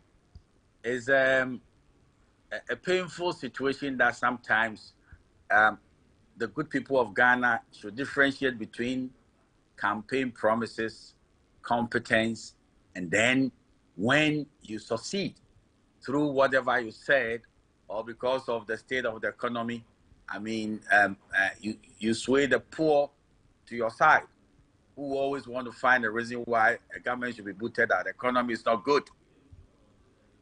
Now, the real issue is governance. It is easy to win elections. The real challenge is governance. I heard him say something which I believe is very critical for Ghanaians. The great man in the saddle is not a novice. He's been there before. If he didn't anticipate all the problems you face when he was campaigning, then I'm afraid he's done himself a great disservice. Well, right now, if you keep abolishing taxes and the IMF stretches are still there, then your physical space is so limited. If you're not careful, you can't run the economy well. And if you can't run the economy well, then people will say that, why did we, sort of slam it in the face of Akufo-Addo and Bawumia. So these are the real challenges, you know.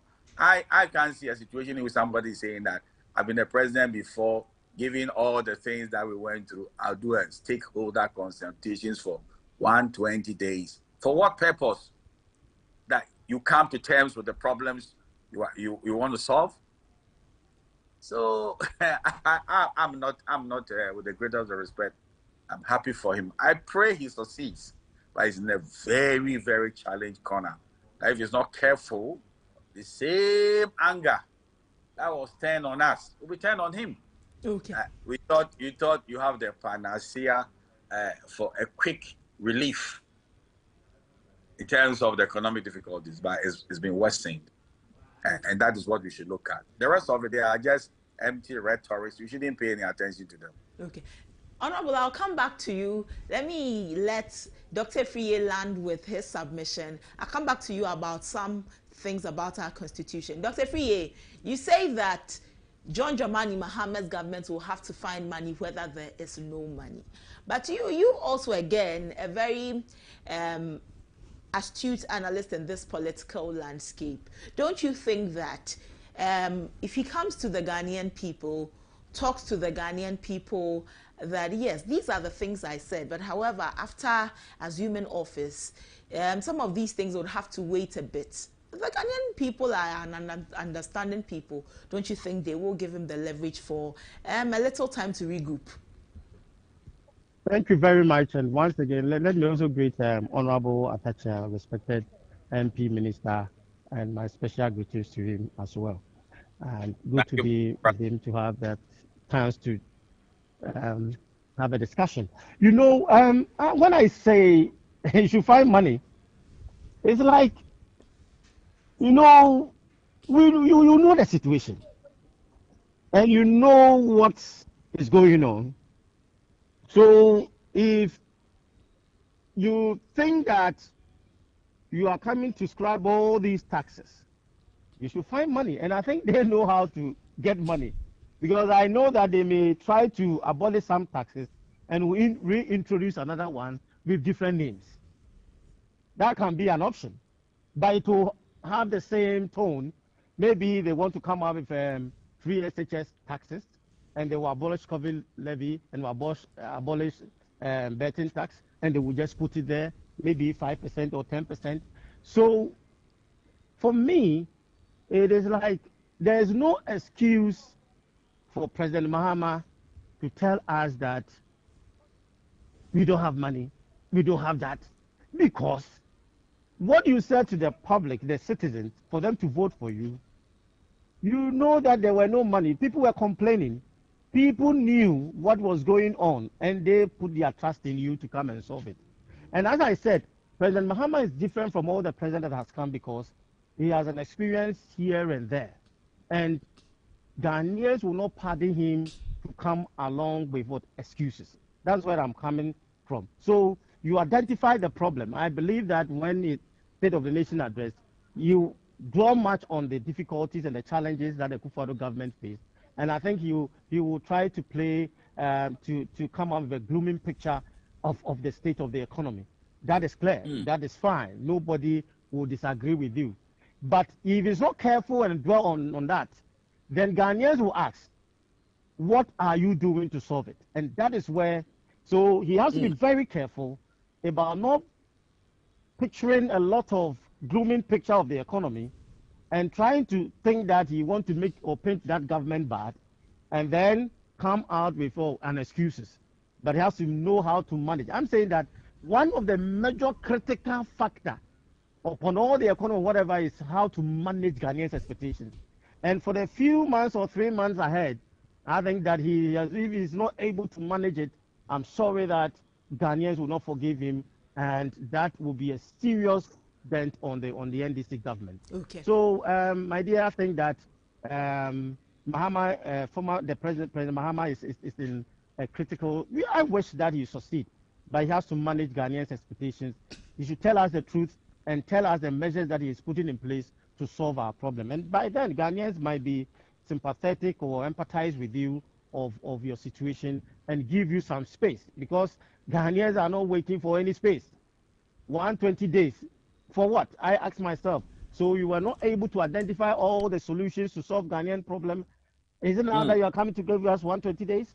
So, my dear, I think that President Mahama needs to manage, and I think he has a lot of experience, people around him, and he has to avoid the novice, like people, new ones in the system, because he has 4 years to deliver. Okay. And I believe that a lot of experience that are around him should help him shape the promises that he has given to Ghanaians. Right. Honorable Atachia, there is a new parliament, the 9th parliament, and its leadership. This is also a parliament that's going to be very interesting. No, it didn't start as explosive as the 8th parliament started, but from what we witnessed at dawn, at midnight into dawn, you realize there's going to be an interesting parliament. What are some of the things that, if you juxtapose the constitution of this new parliament to the just ended 8th parliament, you think this new parliament will do that will set them apart from the just ended 8th parliament? I'm afraid if you want to do bad governance, then you're going to use numbers to push through what can even hurt Ghana. That's my first point that I want to lay down. Because you see, it's not the numbers which truly matter, but the quality of the policies you want to roll out via Parliament. You should see it clearly. If you think that, you can use your numbers to bulldoze your way through Parliament, which I believe now is going to be like a catwalk for NDC in Parliament. But the policies and the programs you want to filter through Parliament are bogus and empty of consequential and beneficial effect to Ghana. Then you are using Parliament for all kinds of mischief. So I will crave the indulgence of the new government that it shouldn't be deceived by numbers to do anything. It pleases. Via Parliament. It's very, very important. So they have the numbers that they should have quality programs. And that is how it helps the nation. The nation is looking for solutions. And anybody who believes that, let's use our numbers to have our own way, be doing the nation a great service. I'm also of the view that the minority should not also become like, excuse me to say, overly critical of the new government. They should criticize when it matters. There's a waywardness that sometimes you find opposition members of Parliament doing, where they believe that everything should be criticized. You should look at the common weal, where we are going as a nation. Where you need to criticize, let it be constructive. It shouldn't be, if you like, a condescending way or a way to score political points to make somebody look bad. So they have the power to do the oversight. They should do it very well. But I believe that there should be constructive engagement. I'm thinking about Ghana. It's a very, very precarious situation we find ourselves in. Because somebody might think that, now that we have the numbers, we can misbehave. There's no governmental misbehavior that will give us benefit. It's only when we act right that the nation enjoys. So if we are deceived by your numbers to come and do whatever you like, and somebody is glorifying the numbers, they are not saying that, oh, we have the best programs ever. They're celebrating numbers. The nation will suffer for it. Okay. So this is my initial understanding of how the parliament is going to look like. Those who believe that let's use our numbers to have our own way, and those whom I want to criticize in a very destructive way, we shouldn't go that way. Okay. Good programs, constructive criticisms. The nation will have the benefit for this kind of arrangement. With our constitution and some of the things it prefers, we realize that from parliament is where the president would have to appoint most of his ministers. And because of that, parliament is basically the gateway for those who have some ambition to become ministers and all. Do you think that the constitution should be looked at so that it reduces that requirement, and then the parliament does not become a place where you enter because you want to grab power by all means? Well, no matter how you say it, if it is a challenge for a government in selecting a majority from parliament, then that should be looked at critically, and we have to bring the changes, because it's like a fetter on the president. So if there are very powerful talents outside parliament, the president is unable to, do so because he needs to get the majority from parliament. So that is a shackle in terms of governmental, authority as against legislative power. So it's like, oh, are we not going to have the power of the president being taken away by the legislature? So I agree to that proposition that let's take that fetter out by way of a constitutional amendment so that the president will have a free hand to appoint those who are very qualified and very strong to help him, solve the problems of the nation. So it's very, very important. But if you have quality people in parliament and there's no shackle of this nature, he can always, appoint them. But if you say the majority, that means by all means and at whatever cost, I think that will checkmate the work of the president. Well, so that provision should be looked at, and then if there's a need for amendment, we should amend it. The Constitutional Review Consultative Committee says that we should cap the number of parliamentarians to 277. Is this a good enough number to cap our parliamentarians? And do we really need to even cap the number of parliamentarians in this ecosystem we live in? It is very important, if you look at the geographical dynamics and the population, and we need to cap it so that we do not have a large number of individuals in that hollow chamber as members of parliament. Why not? There's a expenditure dimension to it, and it's very important that we stop somewhere. If not, then you can enlarge the numbers in the name of quality, in the name of the legislature, but probably you won't have the quality that you are looking for. It's a cost to the nation as well. We shouldn't have a very large, parliament in terms of numbers. So we should also look at it. And as they say, cut your coat according to your size. It's important. Okay. Some have also suggested that the 4-year mandate we give to presidents is too short a time. Also, the 8 years, the 2 4-year terms also gives a certain form of complacency and allows presidential candidates to feel like, I still have more time. And so are calling for reviews. Let's make it 5 years, let's make it 6 years, let's make it 7 years, a full term, and then that is it. So that when somebody comes into power, they know that when they finish working, that is the end for them. Would you say that these are some good recommendations, or they are not recommendations we should give mind to? We shouldn't give any serious consideration to that at all. Okay. Because at the end of the day, if a man performs very well, the president, then the people might want to renew his mandate, and you could achieve a lot under 8 years.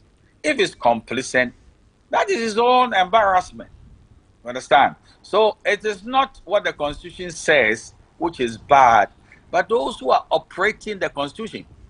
If you became a president and say, let me have an honeymoon because I'm in my second term, you go down in history as somebody who did not utilize the facilities under the Constitution properly. And now you've done yourself a disservice and that of the country. So I believe that it is very, very important we maintain it. But let everybody who becomes a president bear this important factor in mind, that it should be a legacy president. Somebody who is determined that when I exit office, the whole nation will celebrate me that, it was not a useless, undertaking that I came to perform, but my footprints will be seen in the source of time. That look, we thank God that this man came to rule Ghana. Okay. It's very important. It's very, very important. So it's a personality. I believe that it's a personality who occupies the office that makes him very important. It's not just the time issues, because somebody might want to have even a third term, and then he might not do anything with it. So it's not the longevity or whatever, but the personality having, with a greater respect, the sense of mission and the sense of achievement and the sense of legacy, that he will not use constitutional time on frivolities and, if you like, honeymooning, if there's a word like that. The Constitutional Review Consultative Committee recommended that if an MP is nominated to become minister and they are confirmed to become the minister, they should vacate their seat. Would you agree with the review committee on this reform? I do not think so, unless now there is a clear amendment that if you were a member of parliament, you should never be a minister. If that's where we want to go, we should look at it. But I don't see why somebody should be appointed as a minister and he's a member of parliament to vacate the seat. If you don't want that blend, we don't want that blend. So there's a clear demarcation that these are ministers and these are, parliamentarians. But if you want to go that way, what it will mean is that no member of parliament should ever be a minister. That is how it's going to be like. But as it stands now, if you say that somebody is a member of parliament, and therefore when you appoint him as a minister, you vacate his seat, it leaves much to be desired. But let's see where we want to go in terms of these constitutional amendments. And if it's clear that a member of parliament should never be a minister, and then the government believes that there's a member, the president believes that there's a member of parliament who is so consequential and important that should be a minister, then the vacation of seat will make good sense. But if you don't have it, I believe that it could be some conjecture. Still on the vacation of seats, in the 8th Parliament, one thing that took center stage, especially getting to the end of it, was the fact about interference from the executive into Parliament. So much so that the Speaker of Parliament kept drumming home that he is independent on his own. This was even when we had a hung parliament. Now in the 9th Parliament, we have a majority that is very clear and distinct. Some say it is a super majority. However, we saw clearly that the President-elect, John Dramani Mahama, directed the NDC to nominate for themselves Alban Kingsford Babin as the Speaker of Parliament. Isn't this in any way going to create problems again about the independence of Parliament, that every arm of government stands on its own? Well, there is interdependence in relation to the three arms of government. This sense of independence, that means, like every arm of government is pigeonholed. You do as you please. Let's get it right. The independence in the sense that, what you have been mandated by the Constitution to do, you should do it. And there shouldn't be undue interference from every place. But you know, it's a trinity that should work together. For what purpose? To promote the good of the people of Ghana. So, Sandra, when the drum of this independence, how come that when somebody wants to be a superior judge in the Supreme Court, I mean, his nomination should be filtered through Parliament. So it is the president that will bring the nominee Supreme Court judge, and then that Supreme Court judge will come through Parliament. So you could see, if you like, the interaction of the three arms of government. What happened in the recent case of the president-elect, I mean, even officialized, if you like, this so-called interference, is unfortunate. You know, it was a way that probably we don't know, but they do it all the time. If he wants to be president, shouldn't he have a choice about a matter? But you see, the manner in which it was done, they are always trying to influence matters. If somebody tells you that you get a president who will just, I mean, close his eyes to issues, is not being truthful. You don't need to write anything. You just make the recommendation. After all, it is the members of parliament who elect, I mean, the speaker. But if you have a preference, you know what to do about it. It is a backdoor engineering. And they always do that. And if you don't have a sense of reality, probably you are living in the cemetery. But I believe that this manner of interference, in quotes, as you call it, I don't believe it should have been officialized at all. All right. Honorable Attaché, we are grateful for your time. We understand you have to attend to other matters. Thank you for joining us this morning. I'm very grateful to you for this space. Honorable Samuel Attaché is the former MP for the Ebuakwa South constituency. We still have Dr. Efriye with us on the line. Dr. Efriye. Hello, yes. Yes, thank you so much for your patience. I'll come back to you with some of the questions I asked Honorable Attaché. With all of what is happening in our parliament, in our constitution and all, would you really also agree or not with the consultative committee when it says that any MP who is given a ministerial appointment must vacate their seat?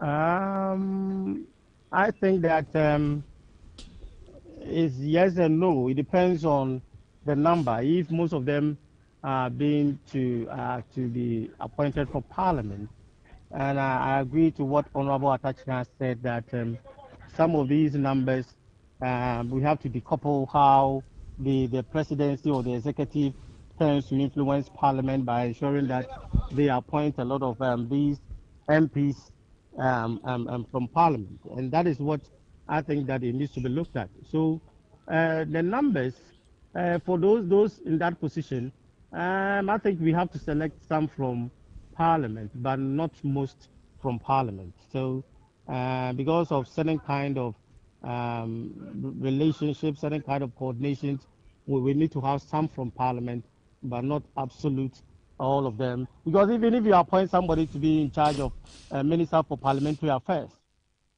that person should be an MP that is in parliament that will understand their system for them to be able to liaise well with the executive.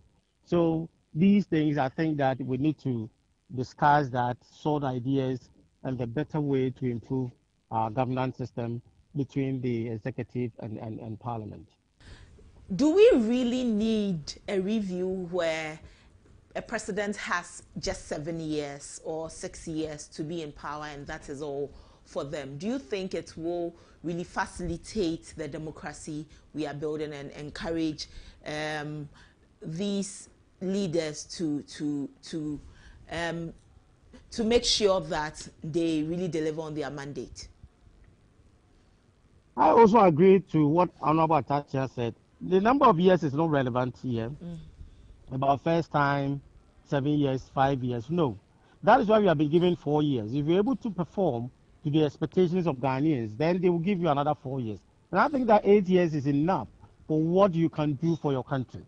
In terms of, it depends on how visionary you are how assertive and committed to your vision that you have for the country. You can achieve it. I know that when the President Nanado came in, he said that he wanted to implement free SHS. Within 1 year, he started implementing it. And up to now, well, that is still on.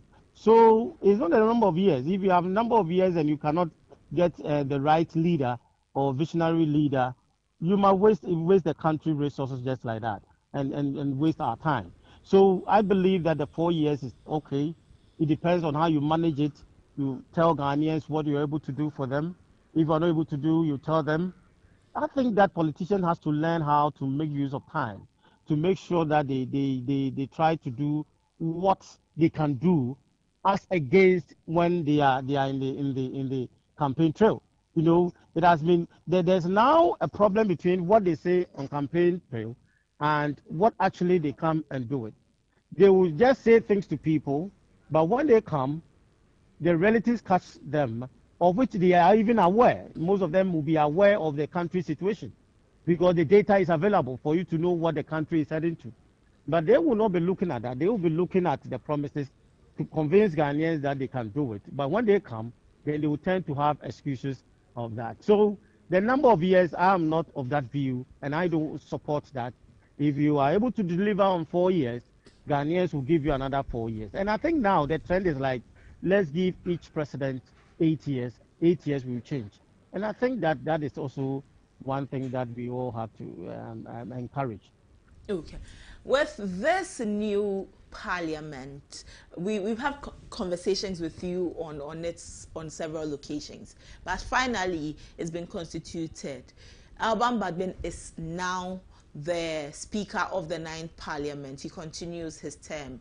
Do you think that with him leading the affairs of this parliament, we will see any improved things from this parliament than we saw in the 8th parliament, or it's going to be the usual that we have experienced already? I think that the 9th parliament will be different because of the numbers, because of how the seat has been divided, how the seat 183 and 88 as such. So technically, we can realize that this parliament is new. It's not like the hang parliament as we are all aware. So the hang parliament, it was something that I have been saying earlier, that is an experimental kind of parliament that in the near future, whether we know that an opposition party can hold parliament as a third institution. So we believe that this parliament will have its own dynamics. And the dynamics is that I agree to that it will not be all the time that you can, because there's not a number of bills that you send to parliament, even though you have absolute. We talk about quality. We can even have bad bills being sent to parliament. So here, I think that the numbers should not be a critical issue for the NDC to ensure that they will tend to bring anything on board. And I'm also saying that the opposition, the MPP, will not give them space. They know that they will not have any influence on let's say on numbers, but they will make their voice out. They will be one of the noisy kind of minority in parliament because they will ensure that anything that goes through parliament, they will if it is bad, they will tend to make their voice out. And that will also be something that will be found in this parliament. So this parliament will have its own way, and I believe that the speaker himself should also know how to manage himself, because this one is not a hang parliament where you can tend to have a stiff or tough-handed way of handling issues. I believe that the new parliament, Speaker Babin, I was not on the side of Speaker to be elected, but based on the government and his own direction and vision, they think that he is capable to handle. Yes, he is capable, but I believe that one or two reasons that I cannot voice it out, I think that he should have elected someone to handle or to be the speaker, but he is the one that we prefer. So I believe that his way of handling issues should also be very, she should be very cautious a little bit so that we can see a peaceful. I've said earlier, the way the 8th Parliament came is how they will end.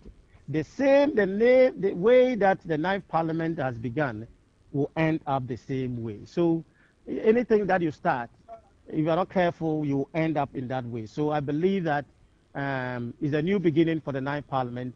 I believe that things will not be much acrimonious. Things will not be so stiff-handed. You will not see the kind of rift between the arms of government, where sometimes you see the speaker disagree with the executive, the speaker disagreeing with what? The judiciary, which is right. But the mode, the way that you handle those things is how. I think the speaker should make sure that he handled the parliament in a way that it has started.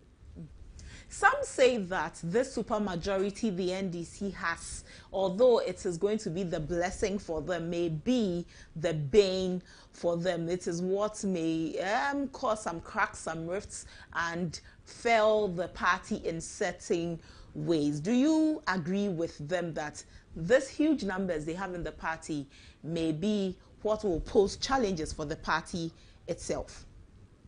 Yes, yes. When you look at the other side, that is why they should not be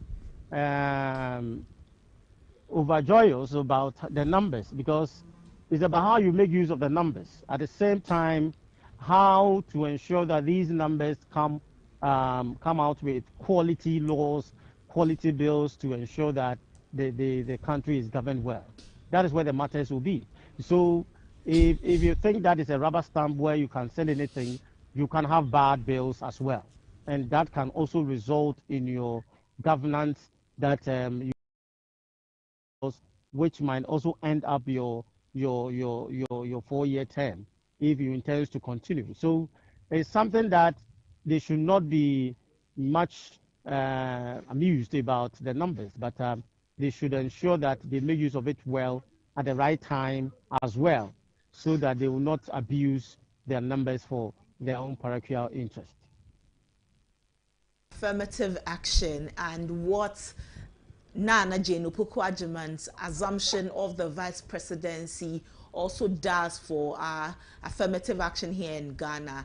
After the bill was assented to by the president, the ministry preferred some timelines for to see results in various facets of our governance and our landscape as Ghanaians. Now that Nana Jane Opoku Agyeman, Her Excellency, is going to be the vice president, do you think that we are going to also see that representation abounds or increases in various aspects of our lives as Ghanaians, or it is going to be tokenism? Yeah, you know, I think that being the vice president, she has her own role that will be assigned to her by the president. And I think that, as I said earlier, by being a woman, be the first woman to be the vice president, also serve a certain signal to the womanhood in this country. So I believe that a lot of people are going to look positively to her.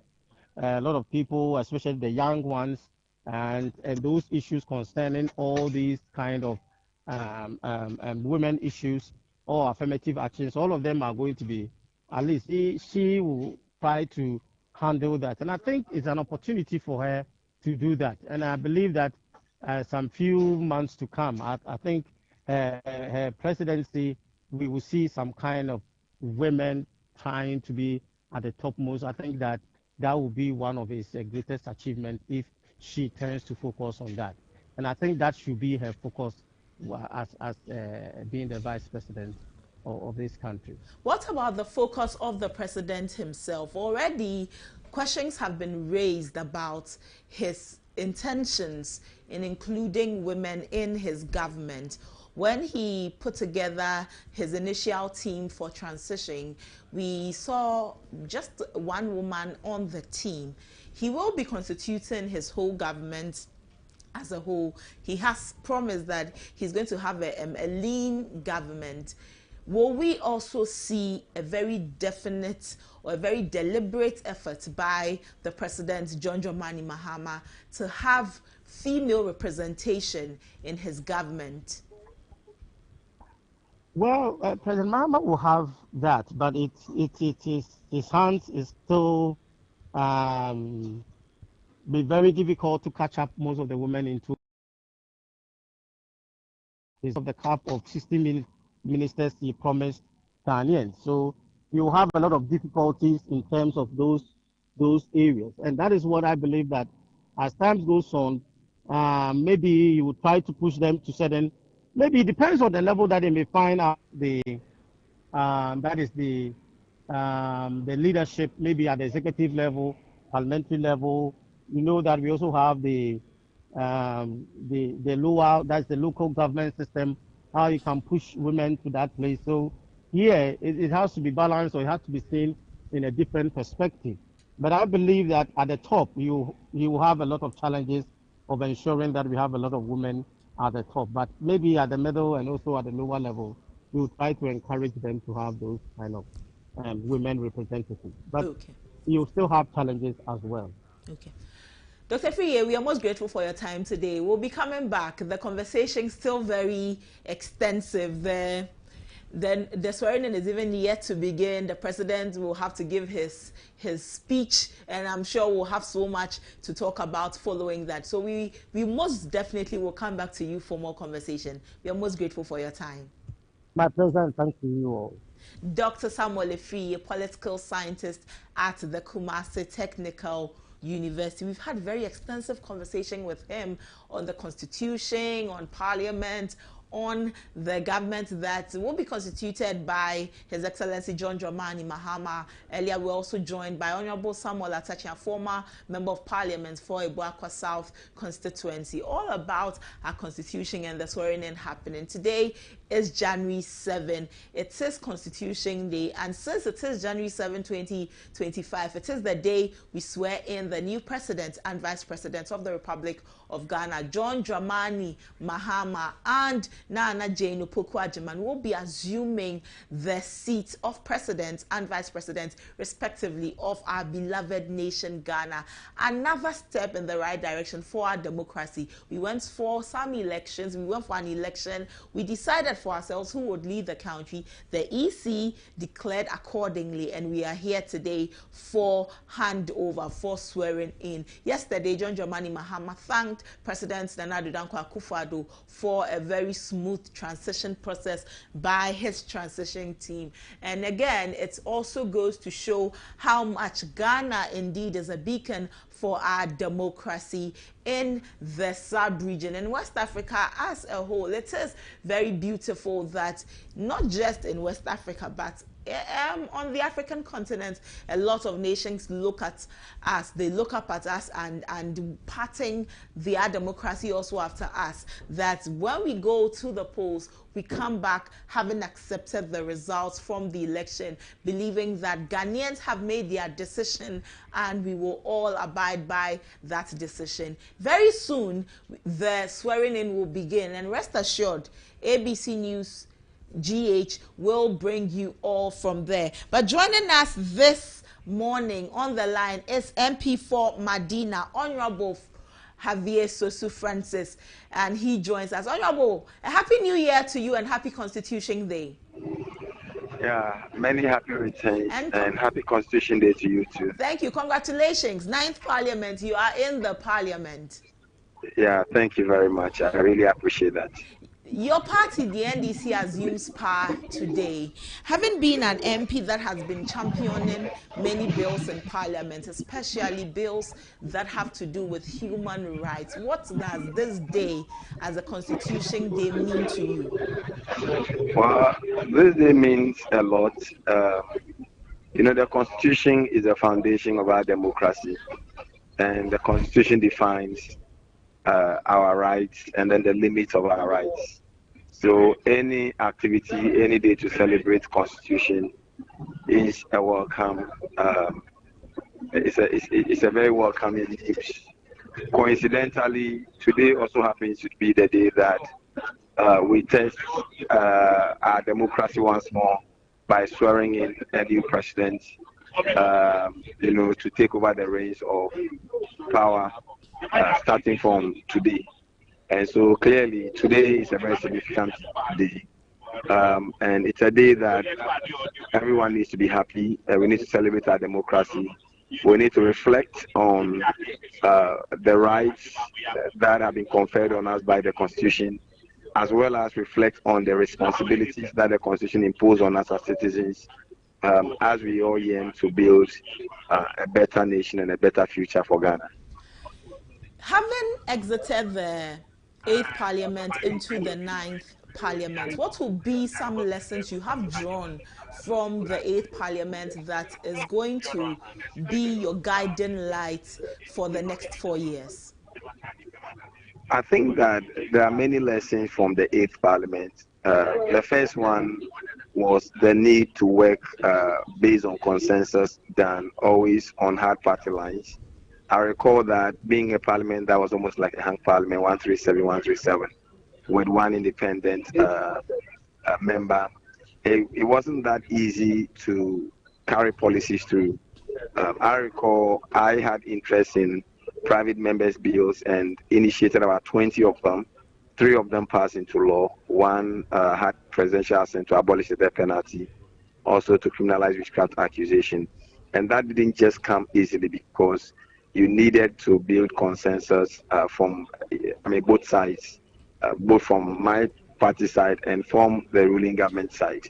And so going around navigating that, speaking to whips and leaders around for them to understand the policy, buy the policy, and want to support the policy was not an easy thing. So for me, that's a lesson where if you want to have, policies passed effectively, you need to reach out to both sides of the aisle so that the policy may have a cross-party basis for it passing. That's one of them. And secondly, also, you would realize that unlike the 8th Parliament, where some policies were passed all right and did not have executive approval, this new Parliament, which is the 9th Parliament, I have the opportunity to now serve in a parliament where my party has majority. Then we have an executive president as well. What that means is that in running some of these policies as well, these are policies that you can now run with the executive arm, run with the various ministries that may be willing and that may be interested in those policy directions and may be willing to champion those policies and not necessarily be a private minister's policy, unless those areas are not priority areas for government. And so I would say there have been several lessons that we've learned from the 8th Parliament, which definitely is going to guide my work in the 9th Parliament. Honorable, the Constitutional Review Consultative Committee says that the number of parliamentarians should be capped at 277. You are in the House, you know how the work is, you have a first-hand experience. Do you agree with the committee's recommendation? Well, not only do I agree with the committee on that proposal, but I think that even moving there can be legal constitutional reviews or there can be further reviews that can even reset our parliament. I believe that our governance architecture must be reviewed, or must be overhauled. In other words, for example, once we have laws that allows the voting of MMDAs and we decentralize power actually to the local government level, it will become much easier that we may not need like that numbers in the legislative house. My respectful view is that even moving forward into the future, once our local governance structure becomes very strong and we have like lower chambers where effective work is being done at the MMDA's level, and we know that the positions are elective where MMDCs go to face constituents and show them their development plan, a plan for their sanitation, plan for their roads, plan for their their education and so on and so forth. And they even have federal laws that give them some autonomy for them to generate local revenue to support the local governance, it will be easy for us to now reduce the numbers at the top, like His Excellency John Dramani Mahama is already doing with the executive arm, where ministers are going to be cut down. It's the same way. Now, if we are able to do this, what it does is that we save money, at the central level of governance, and then reinvest that resource at the local governance level where the real development is needed. And so I really agree with that, but believing that moving forward, that we even need further review. Okay. The same consultative committee says that recommends that if an MP is nominated to become minister and assumes that position, the MP must vacate their seat. Is this in the right direction? Well, that is very debatable, because I think that that may really begin a new regime where, which is going to extremely new as far as we are concerned. What it means is that sitting members of parliament cannot be ministers of state. That may need further interrogation, particularly given where we are now. Okay. Well, Honorable, we are most grateful for your time this morning. We'll leave you so that you can be at the Black Star Square for the swearing in. But we'll come back again so that we can have more conversation, as your party is now the party in power. Congratulations again. Thank you very much, and God bless. Honorable Francis Javier Sosu, the MP for the Madina constituency. He's an MP who has been pushing a lot of private member bills. He says that as his party is in government, he will continue to push them. At the speech of the President-elect John Dramani Mahama, the day the EC declared him as president, we had conversations with him where he spoke about more bills that he will be advancing in Parliament. We'll be looking forward to some of these bills to see how far he also goes in Parliament now that his party is in power. We'll be having more conversations. My colleague Samuel Yimagbo is at the Black Star Square, the Independence Square, where the swearing in will be happening today. You can see some of the pictures on your screens, clad in beautiful Ghanaian colors, in beautiful regalia, and these are Ghanaians excited to be there. I see some MPs from the majority side in Parliament seated there. We are waiting for the swearing in to begin. Rest assured, if you are not at the Black Star Square, the Independence Square, you are not missing out, because ABC News GH will be bringing you all you need to see there. We'll bring you live visuals from the Black Star Square. You will be excited to know that today you will have everything for you to see. Members from the diplomatic corps, members from other from the sub-region, other presidents from the sub-region are all here. I see in the shots Olusegun Obasanjo, former president of the Federal State of Nigeria, in our shots. Various presidents and diplomats are in the country to witness the swearing in. Like I said, Ghana stands tall as a beacon of democracy, and once again we have exemplified ourselves. You can also see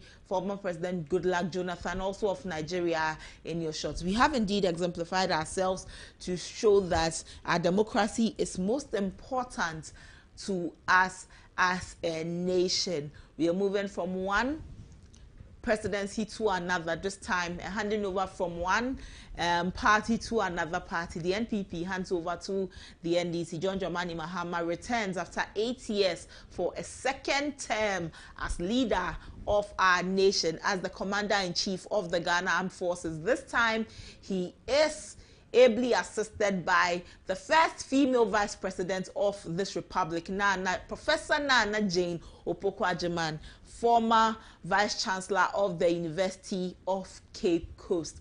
And for a lot of females, for a lot of women, this is representation. Representation really matters. For young girls who will be watching today, this also shows that you should continue to aspire for great and greater things. Know that everything is within your reach. You can't attain the highest of heights. You can't go beyond even the things you think about. Today is a beautiful day. Ghana still stands tall as a beacon of democracy in Africa.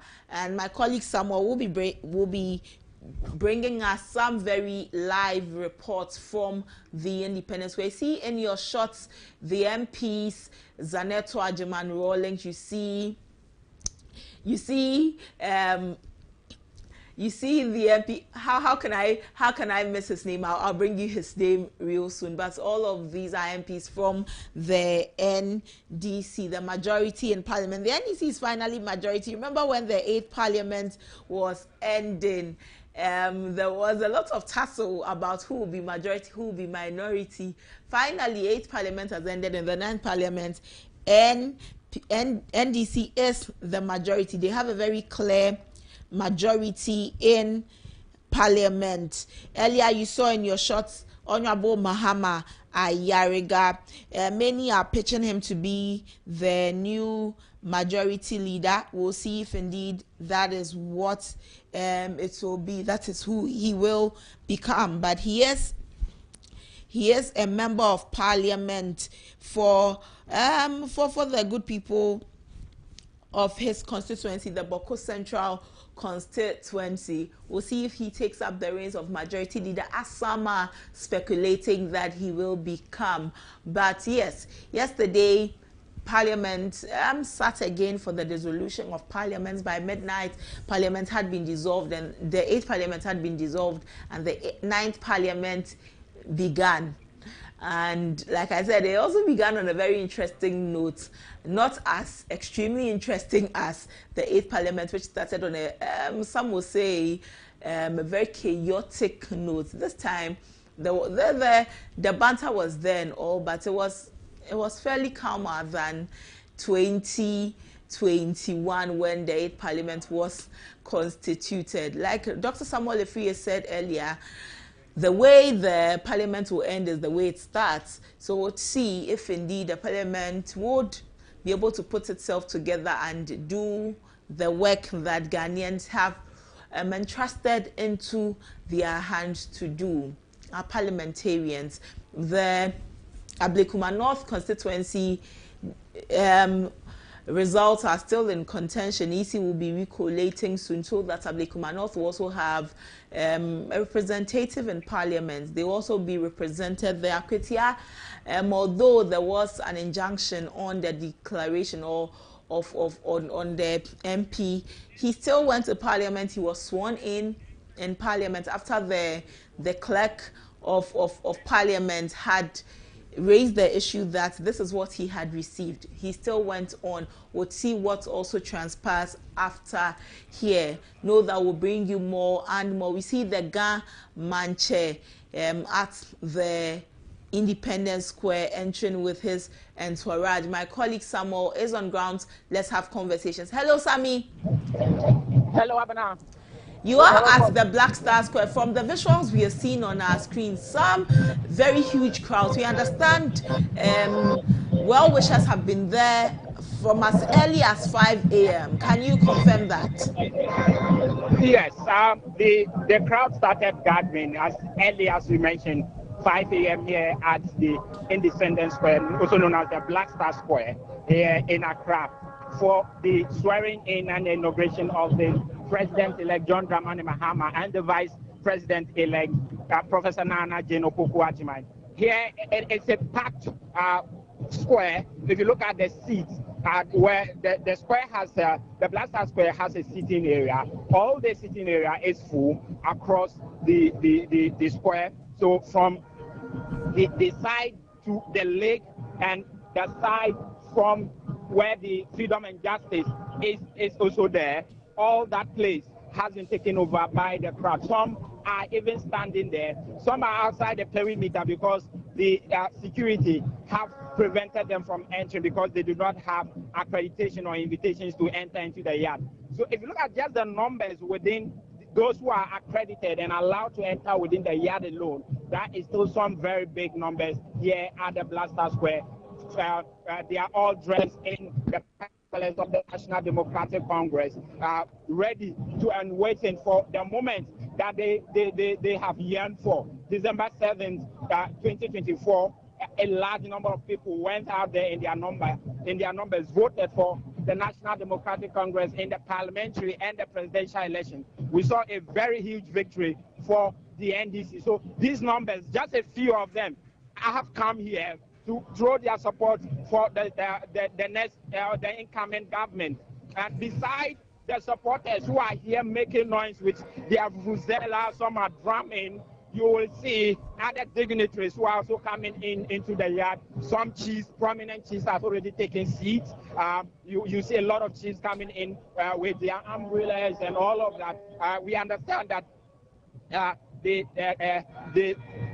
we understand that the Yagbonra of the Damango traditional area is also in the mess here. He has already taken a seat. He took his flight to Accra yesterday, and he's already seated. Other prominent chiefs have come in. I have seen the American High Commissioner also in the midst here. So it's a mix of both the supporters and dignitaries from across the world. You will remember that the special aid, the now appointed communications, the spokesperson for the president-elect John Dramani Mahama, Felix Ofosu-Kwakye, Honorable Felix Ofosu-Kwakye, mentioned that they are expecting not less than at least 10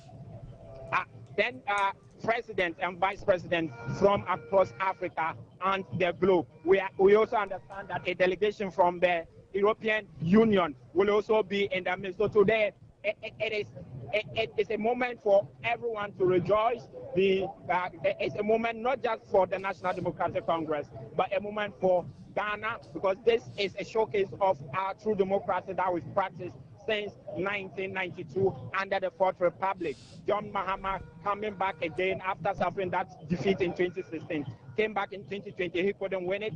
2024, he managed to win the elections by some very big margin. And Ghanaians are celebrating that win today. And we are all waiting for the moment where the event will officially start to swear in the president-elect and the vice president-elect. In the midst, if you are seeing on your television, you will see that a lot of the dignitaries are still coming in. The supporters are also cheering themselves on, even while they await the arrival of the president-elect and the vice president-elect and other dignitaries who were also expected here. You know, Parliament will begin. The event itself will begin with a sitting of the House. Yesterday, the Speaker of Parliament adjourned the House to 10 in the noon. We've passed. We are almost getting to that 10 in the noon. So perhaps Parliament will start the activity at 10 in the noon, which is 10 a.m. this morning. The swearing in will begin with Parliament sitting, and then we transition from Parliament, where Parliament will welcome, it will be like a normal sitting for the House, where they start with correction of the papers from yesterday's sittings or other sittings, goes to what is on the other paper, from the other paper, which is the table on or issues on the other paper will mainly be the swearing in of the vice president and the president-elect. Yesterday, there was the inauguration of the 9th Parliament. We saw the Right Honorable Aban Sumana Kingsford Bagby being retained as the Speaker of the 9th Parliament. Afenyo Makin also then getting the minority leader, where Keslatu Forcing also become the majority leader. We saw the election of the first and second Deputy Speaker of Parliament. So Parliament will continue with their sitting at 10 in the noon, which is 10 a.m. this morning. And from there, the official swearing in and inauguration of the president-elect and vice president-elect will continue from there. Okay. Sami, let's move a little away from the inauguration itself or the swearing in itself to the economy that also finds its way or expression during programs like this. Water sellers, bottled water sellers, sachet water sellers, snacks and all. Are we seeing that prominently as we see at our various gatherings where they permeate the crowd and sell to make some money? This is a time when people believe they can make some good money. Are we seeing that today too? Very much so. Today, it is, like I said, because of the numbers, people are taking advantage. The petty traders and hawkers here are taking advantage of that to also make money for themselves. These occasions or programs like this have always been an avenue for them to sell their items, from water to soft drinks to other items that they can. But you know, because of the security arrangement here, security, like I mentioned, is very tight here. Even we, the media personnel, are to some extent not allowed or allowed to enter into the perimeter. So even those sellers, some have so managed to get themselves into the perimeter and they are making sales for themselves. I can see a lot of water sellers, sachet and bottled water sellers here as well. You see those selling the mineral and the soft drinks, and others are even selling vuvuzelas, because I mean they will know that people here will want to make noise, cheer up their MPs elect, the president and vice president elect. So vuvuzela sellers are also in the midst. You see some sellers, such as even the ex-sellers, those who like Kusiani Maku and all of those things. You can find them in the midst here, but it is not in the numbers that you will usually expect, because of the tight security at the Independence Square here. Some dignitaries are coming in. I am seeing I'm seeing the MPs. Yes, the member of parliament are coming in. The MPs are coming into the yard. Yesterday, if you follow the sitting of the House before the Right Honorable Speaker Aldan Sumana Kingsford Bagbe adjourned the House, he mentioned that the MPs elect and the newly sworn in MPs, now they are no more MPs elect, they are now the substantive MPs. They will meet at the forecourt of the Parliament House to use buses. So the buses have started coming in. It means that any moment from now, the sitting of the House will commence. The sitting of Parliament will commence from any moment from now. And from there, they proceed to the swearing in and other events. The communication we had from the announced spokesperson for the President-elect John Dramani Mahama, that's the special aide also for the President-elect Felix Ofosu-Kwakye. He says the event at maximum is expected to take some 3 hours after commencement. So we are waiting to see if we are able to start at 10, which is per time, it's likely not to start at that 10 a.m. Perhaps within 3 hours or so, the event should come to a conclusion here. But more dignitaries, like I mentioned, are coming in. We are seeing the MPs who were just sworn in yesterday also coming in to take their seats for the commencement of the House's business today. From the Black Star Square, and hopefully you would have spoken to some of the MPs, some of the dignitaries there, for our viewers to also appreciate what's happening. Right. I mean, we will try to get the MPs to engage with them. Some, especially the National Democratic Congress MPs, they are very happy of what the victory they secured in the December 7th election. And some of them, yesterday at the inauguration of the 9th Parliament, especially the newbies, the new MPs, were very much enthused about the situation, from John Dumelu to Edem Agbana and other newly elected MPs, the first timers coming into the House. This will be a moment of joy. I mean, a moment of reflection, of the hard work they've put into their campaign and the victory they chalked in the elections, and they will want to take this moment to enjoy and share it with their supporters, those who voted for them, their constituents as well. But beyond that, this, like I've always said, and like we have always said on ABC News Ghana, the resounding victory that the NDC has chalked in this election is not just a victory, but one that is a mandate that the Ghanaian people have given unto them. So Ghanaians will be counting their days, waiting to see what the party has for the good people of Ghana. You will know that John Dramani Mahama in his campaign promised to do some things in his first 120 days as president if elected. Now he's been elected. If he gets sworn in today, a lot of people will start counting the day from today. I mean, some will want to give him that free chance and say, let's start counting from tomorrow. And the time to deliver starts now. After the inauguration, after the swearing in, the time to deliver for the National Democratic Congress will start now. So we will try to capture the mood for some of the MPs and what the Ghanaian people should expect from them from today to 2028 when they rise from the House and when the elections come in 2028. We will try to capture that mood for our viewers.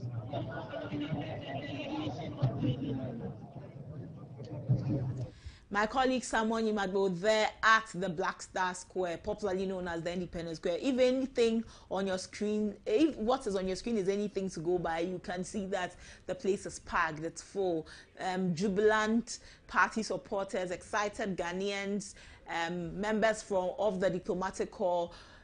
So many people there, all to witness the swearing in of President John Dramani Mahama and Vice President Professor Nana Jane Opoku Agyeman. Today is a monumentous day. It is a very exciting day. It is a day where history is being made. We've been saying it so many times here that regardless of how the elections went, it was going to be a historic win because the elections was bringing out something that we had not seen before as a nation.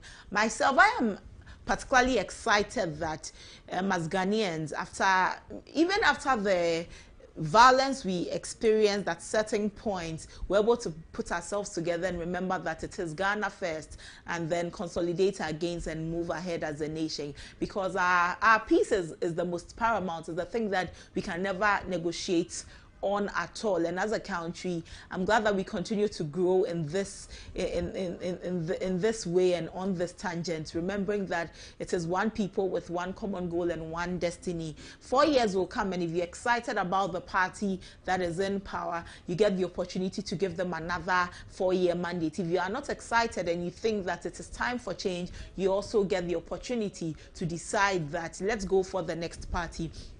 And it is what makes our nation continue to thrive. It's very necessary that we continue to hold our elected officials to account, and that is what we continue to do in this country. If your MP is an MP whose work you are not particularly enthused about, your vote is yours, and you determine where it goes. You determine whom you vote for, and that is what Ghanaians did on December 7 when we went to the polls to decide for ourselves who leads us, who leads us as president of the nation, commander-in-chief of the Ghana Armed Forces, and who those 276 persons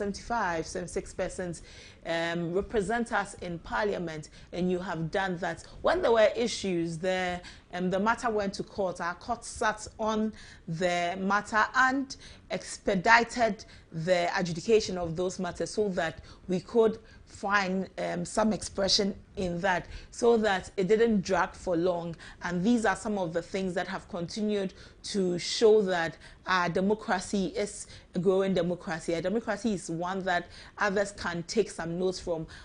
Indeed, as a people, there's no infallible person. There's nobody who does not make mistakes. And so as a nation, obviously, we make mistakes here and there. But the good thing is also is all about finding your mistakes, knowing where you faulted, and putting in every effort to make sure that you rectify those mistakes. And as a nation, I believe that we continue to improve day in and day out. We have the opportunity to express our grievances. We pick our phones, go on social media, and we can pour our hearts out, because we know that our freedom of expression is guaranteed. We can call into various news stations, TV, radio, and then share our thoughts, because we know that someone somewhere is listening and will put it into use. And this is the Ghana that we continue to build.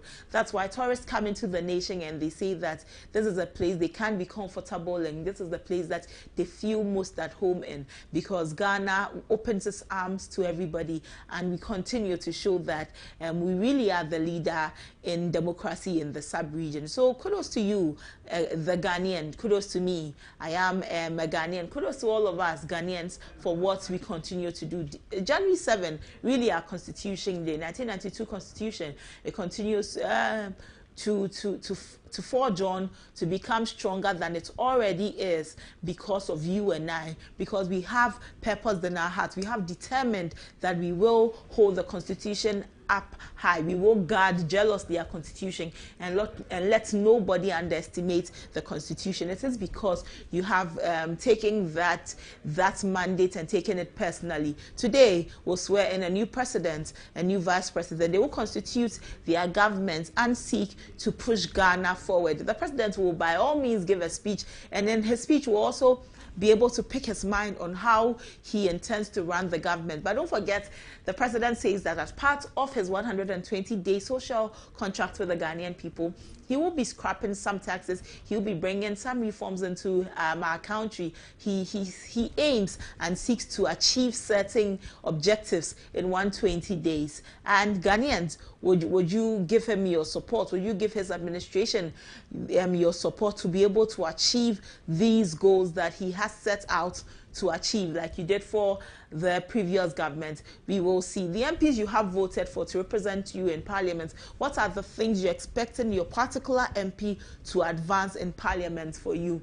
In your constituency, you know the things that are particular to your constituency. You know the things that if your MP goes to Parliament to advance for the people of Ghana, you believe will very much improve our quality of lives as Ghanaians.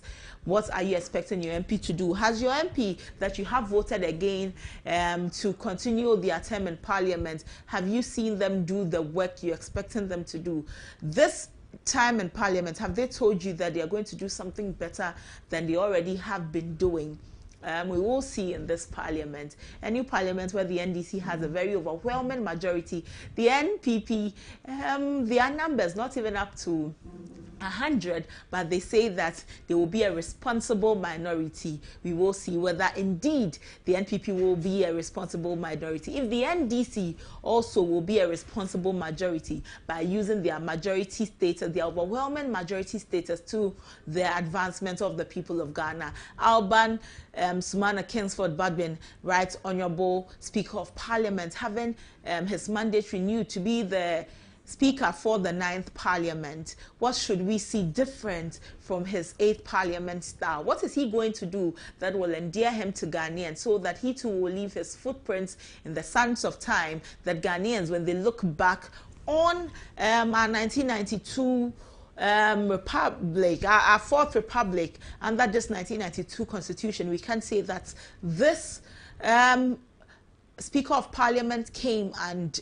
endeared himself to the people of Ghana. The various leaders of the majority and the minority, how will we also remember them after their 4-year mandate in office, in Parliament? But this government is only just beginning. We know that we will see that there are going to be so many characteristics, so many dynamics to the government, but we really are looking forward to it, to see what will also come out of this government. As a Ghanaian, what do you think about what's happening? I see former President, His Excellency John Agyeman Kufuor in the shot. I see Vice President, should we call him former Vice President Dr. Mahmoud Bawumia, the flag bearer for the NPP, and his wife Hajia Samira Bawumia. They are seated there at the Independence Square. I also saw in the shot former First Lady Nana Konadu Agyeman Rawlings, who is also her daughter's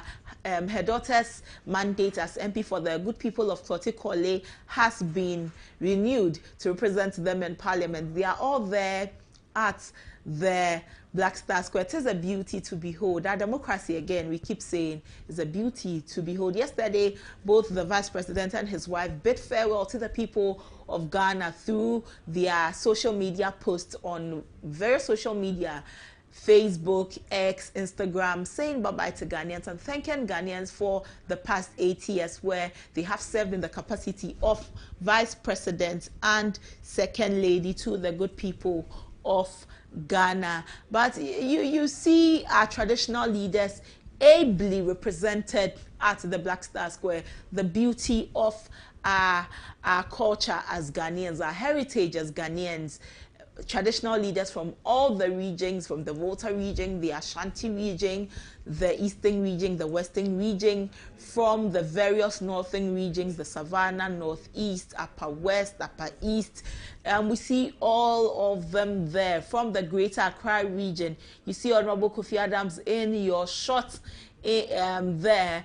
Today is a beautiful day, clad in Ghanaian colors, Ghanaian fabric. It is a beauty to uphold there at the Black Star Square, Independence Square, which it's popularly known as, where the NDC is back in power. The NDC is back in power. We'll see how it goes. We'll take a quick break where we'll be showing you so many of the visuals. We'll be back. Stay with us.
Of states present, 3 prime ministers, 5 vice presidents, 5 former presidents, and several heads of delegation. This attests to Ghana's soft power influence in the sub-region and in the world. In fact, there are also a lot of former heads of state of Africa, because I've seen Jacob Zuma, I've seen Ellen Johnson Sirleaf, I've seen General Obasanjo, I've seen Mr. Goodluck Jonathan, and a lot more others will be acknowledging as we go along. So this attests to Ghana's soft power influence in the sub-region. And just to continue with the profile of Ghana's first elected Vice President of the Republic of Ghana, Her Excellency Professor Nana Jane Opoku Agyeman. She was the immediate past president of the Forum for African Women Educationalists and chairperson of the Africa Board.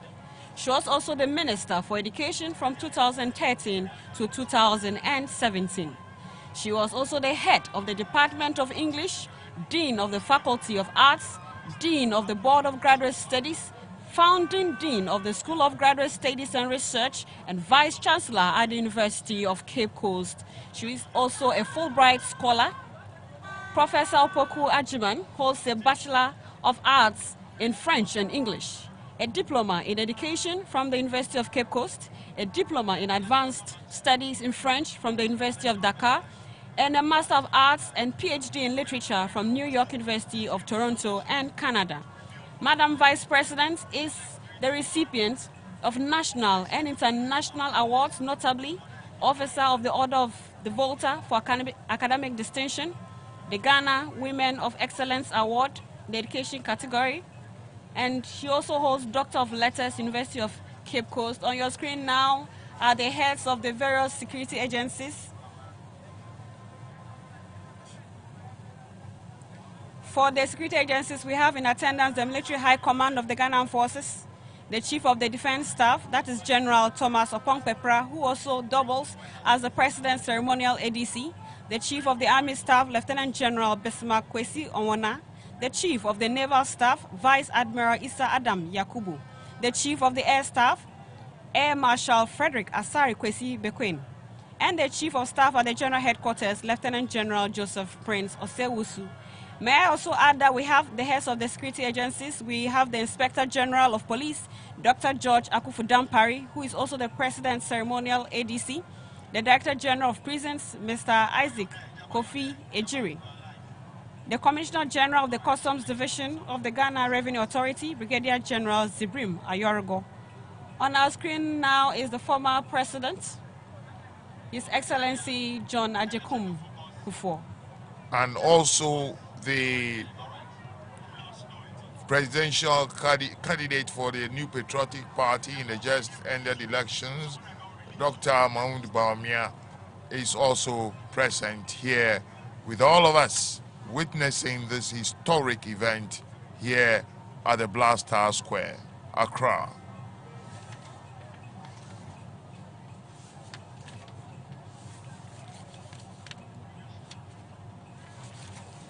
Dear viewers, as mentioned earlier, we have the various security agencies supporting the Ghana Police to provide security. Some of the duties include crowd and traffic control. As you can see, we have a lot of people in attendance this morning. So security personnel are deployed at various locations to ensure the total safety and security of attendees. This morning, we will see personnel from the Ghana Navy who will mount a full guard of honor for the inauguration here at the Independence Square. In the course of the program, we shall hear the 21-gun salute by the Ghana Navy. The 21-gun salute is the highest level of honor in ceremonial salutes, surpassing other salutes with fewer rounds.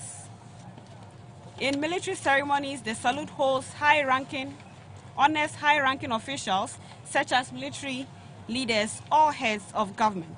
Later in the evening, we shall see fireworks display put together by the 48th Engineer Regiment at the Forecourt of Parliament and Kwame Nkrumah Circle. We shall also see a full guard of honor, or should I say full guard of honor was mounted by the Ghana Air Force for the various visiting heads of state at the Kotoka International Airport. The Ghana National Ambulance Service is also here providing medical coverage. We also have the Ghana Police Band providing music for all this ceremony. All these security agencies are playing various roles to ensure the seamless conduct of activities today. I must add that we have the Ghana National Fire Service on standby for any fire incident. Dear viewers, you are watching GTV, the station of the nation, and we are bringing you the live coverage from the Black Star Square, also known as the Independence Square. Ghana's first president, Osajifo Dr. Kwame Nkrumah, commissioned the square in 1961 after Ghana gained independence in 1957. It also coincided with the visit of Queen Elizabeth II of the United Kingdom to Ghana. This square is now being used for important state ceremonies. And this morning we shall witness one of such, which is the inauguration of the President-elect, His Excellency John Dramani Mahama, and the Vice President-elect, Her Excellency Professor Nana Jane Opoku Agyeman. In our shots now, it's a bird's eye view of the Independence Square with the stands filled to capacity. The 30,000-seater stand seems to have been loaded with more than what it can take. But we believe that that shows the commitment with which Ghanaians are showing towards this particular event. So today is We are all gathered here in a spirit of oneness, demonstrating once again that Ghana is the doyen and it is the hub of democracy. We saw peaceful elections. We are going to see peaceful transition of power today. And just to run you through the order of events this morning, we are now seeing the arrival of dignitaries. Members of parliament are already seated. Former presidents are also seated. We've also seen the arrival of invited heads of state. Very soon we shall see the arrival of Her Ladyship, the Chief Justice, and the justices of the superior courts who will enter the chamber and take their seats. We shall also see the Right Honorable Speaker's procession who will enter the chamber, where he will call the House to order, and then proceedings can begin from there. In our shots now are some of our guests of honor arriving.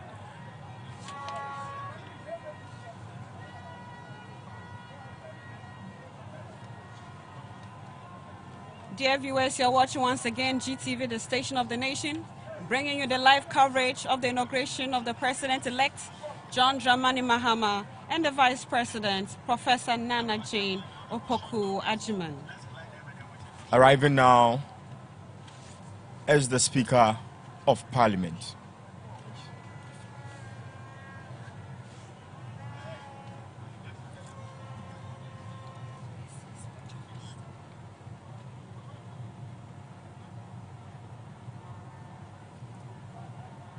Dear viewers, as mentioned, we have over 19 heads of state. The special guest of honor is the head of state for the Federal Republic of Nigeria, His Excellency Bola Ahmed Tinubu.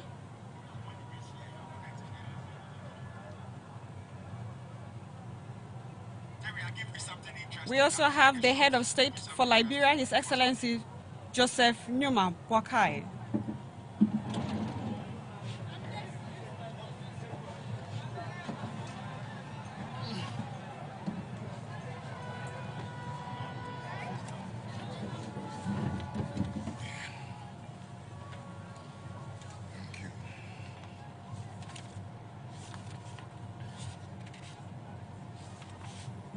Dear viewers, following the formal dissolution of Parliament at midnight on 6th January, we have the following appointments for the 9th Parliament. Once again on our screen are the heads of the various security agencies, the service commanders, and the heads of the various security services from the police as well.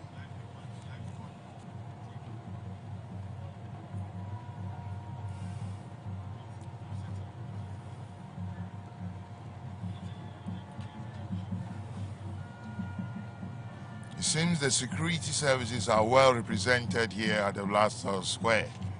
It's a beautiful thing that all Ghanaians are united in today's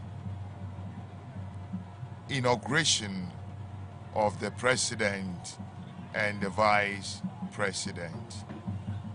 It's indeed a joyous occasion, and you can see from the faces of people here at the Blaster Square how much they cherish what is going to take place today. Dear viewers, just to add, as at 4 a.m. when we arrived, this place was already full with several people in their colorful traditional Ghanaian regalia, some in party colors, and this is us as Ghanaians celebrating oneness and togetherness. We have demonstrated to Africa and to the world that we are the doyen of democracy. We have had peaceful elections, and this morning we shall witness a peaceful transition of power.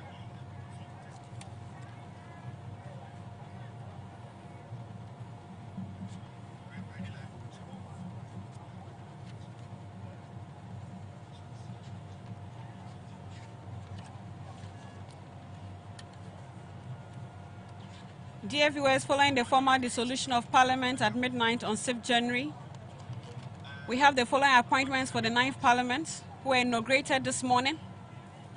And for the Speaker of Parliament, we have the Right Honorable Alban Kingsford Sumana Bagwin. We'll read his profile in the course of the program. The first Deputy Speaker is the MP for Akachi South, Bernard Ahiafo. The second Deputy Speaker is the Member of Parliament for Fomena, Honorable Andrew Amwako Esiama. For the majority side, we have the Majority Leader for the 9th Parliament, who is the MP for Ajumako Enyan Esiam, Dr. Kesiel Atoforsen. The Deputy Majority Leader, who is the Member of Parliament for Elembele, Honorable Emmanuel Ama Kofibua. The Majority Chief Whip is the MP for Adaklu, Honorable Governs Kwame Agboja. The Deputy Majority Chief Whip is the MP for Banda, Honorable Ahmed Ibrahim. For the minority side, we have the Minority Leader, who is the MP for Efutu, Honorable Alexander Afenyo Maken. The Deputy Minority Leader, who is the Member of Parliament for Asokwa, Honorable Patricia Apieje. The Minority Chief Whip, Honorable Frank Ano Dompre, who is the Member of Parliament for Isawam Adwajiri. The first Deputy Minority Whip is Honorable Habib Idrisu, who is the MP for Tolon. And the second Deputy Minority Whip is Honorable Jerry Ahmed Shaib, who is the Member of Parliament for Weja Bawi. Now let me run you through the program as it is. We are expecting Her Ladyship, the Chief Justice and Justice of the Superior Courts, to enter the chamber meaning here at the Blaster Square, and then followed by the Speaker's procession, and the Speaker will take his chair, then he will call the House to order. The majority and minority leaders, at the invitation of the Right Honorable Speaker, will join the procession to receive His Excellency the President-elect and Her Excellency the Vice President-elect to the House. That is the Black Star Square. His Excellency the President-elect and Her Excellency the Vice President-elect will then be conducted into the chamber by the Right Honorable Speaker. The Right Honorable Speaker will then invite Her Ladyship, the Chief Justice,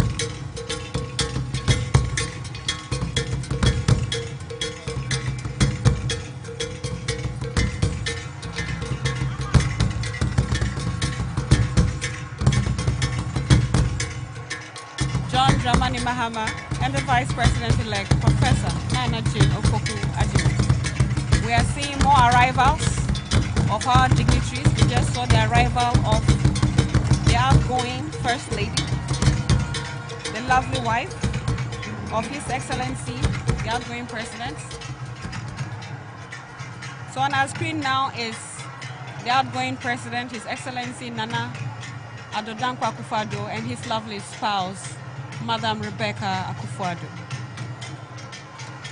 You are live on GTV, the station of the nation, and we are telecasting this event live across all the regions in Ghana. And I believe you can also listen to our radio commentaries on all the regional FM stations of the Ghana Broadcasting Corporation. We still remain the pace setters.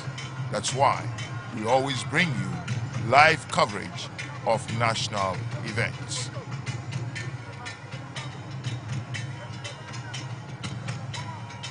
So we still have more arrivals. Distinguished guests, we also have in our midst Head of State of the Democratic Republic of Congo, His Excellency Felix Tshisekedi.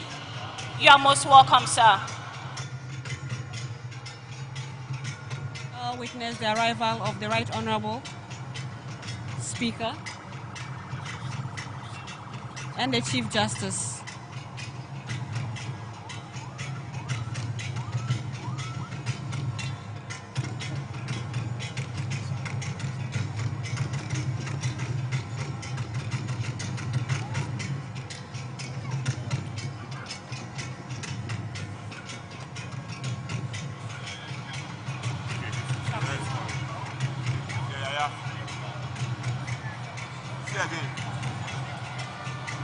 As you can see, viewers at home, the Blaster Square here Distinguished guests, jam-packed. ladies and gentlemen, we also have in our midst the Ghanaians from all walks of life are here to witness this historical event. And I call it a historical event for so many reasons.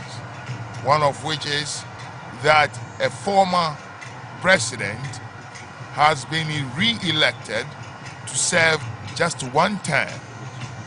We also have our first ever female vice president.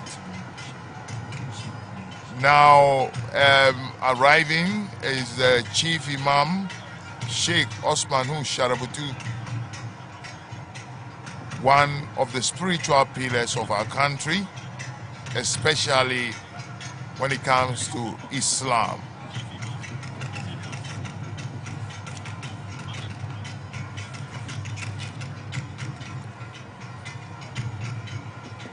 Distinguished viewers, if you are just tuning in, you're watching the inauguration of President John Dramani Mahama. And permit me to add that in the course of the program, we shall see the President's official ADC in the person of Lieutenant Colonel Abdul Wahab Issa. Let me also use this opportunity to dispel the misconception of who an ADC is. The ADC is not a bodyguard. The role of an ADC is very prestigious and demands exceptional discipline, discretion, organizational skills, and loyalty, as he is directly responsible for facilitating the President's effectiveness in office. The President's ADC has a unique role in ensuring the smooth execution of the President's daily activities. These include accompanying the President during official engagements and ceremonies. He also acts as the President's primary personal assistant, managing schedules and ensuring the President's time is optimized. He is someone with great organizational skills. He collaborates with security teams to ensure the President's safety, also coordinates transportation, accommodation, and other logistical needs for the President's travel. He also manages sensitive information with discretion and professionalism, and he acts as a trusted confidant to the President in various matters. The ADC is also a link between the President and other government officials and relays instructions from the President to the relevant stakeholders or teams. He also ensures adherence to official protocol during events, both domestically and internationally. He is also responsible for supervising ceremonial arrangements and ensuring they are aligned with the dignity of the office.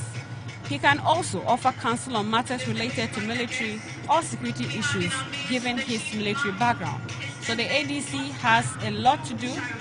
He is someone who is prestigious with exceptional discipline, discretion, and organizational skills.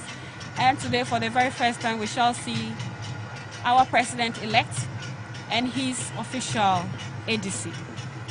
Now, does that mean that the Vice President will also have an ADC?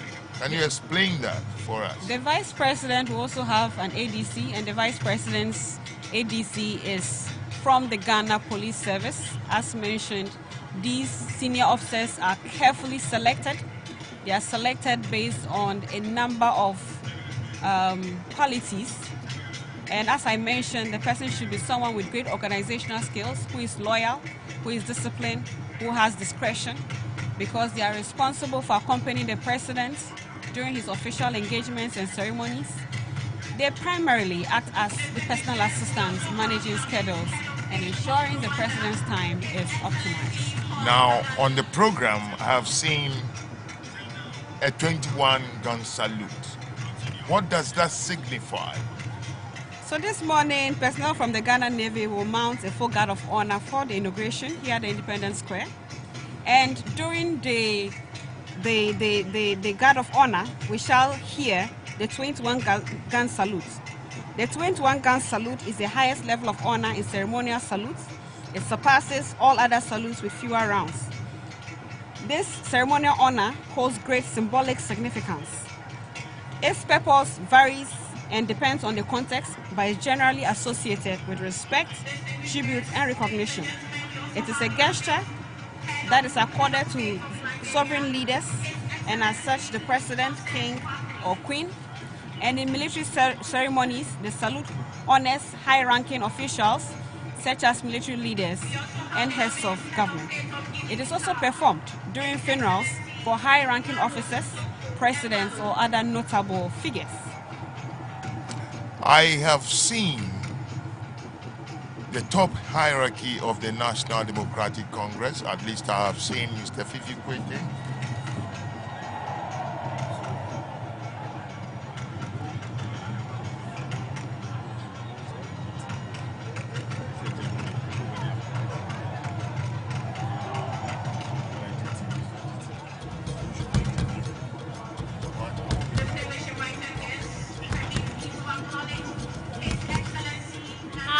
Now, Akufo-Addo and his wife, Her Excellency Rebecca Akufo-Addo. The Black Stars were here in Accra. And as I was saying before, I've seen the top hierarchy of the National Democratic Congress. At least I've seen Mr. Fikwete, I've seen Professor Joshua Alabi. Your Excellencies, distinguished invited guests, ladies and gentlemen. Currently, our very special guest of honor is the President and Commander-in-Chief of the Armed Forces of the Federal Republic of Nigeria, His Excellency Ahmed Bola Tinubu.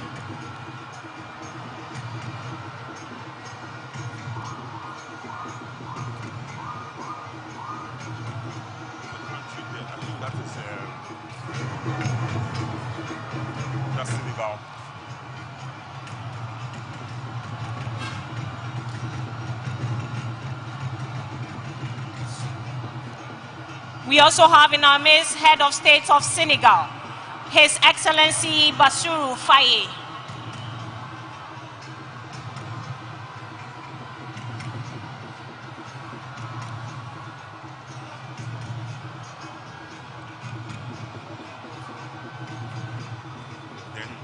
General Bim Ayorowo.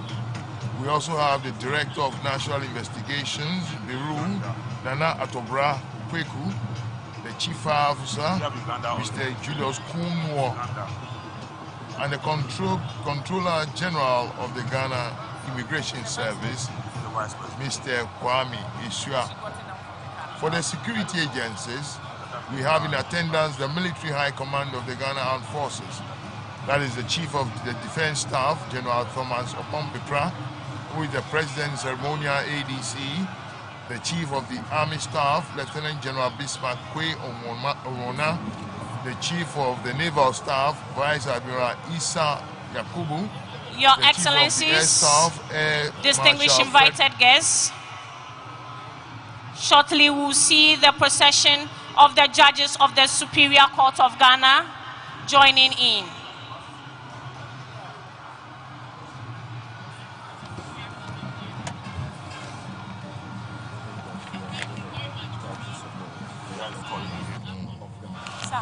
He's the Chief Justice once. Now on your screen are members or the judges of the Supreme Court of Ghana, led by the Chief Justice, Her Ladyship Justice As we welcome Her Ladyship, the Chief Justice Gertrude Araba Isaba Saki Tokonu, leading the procession of the Justice of the Superior Court of Ghana.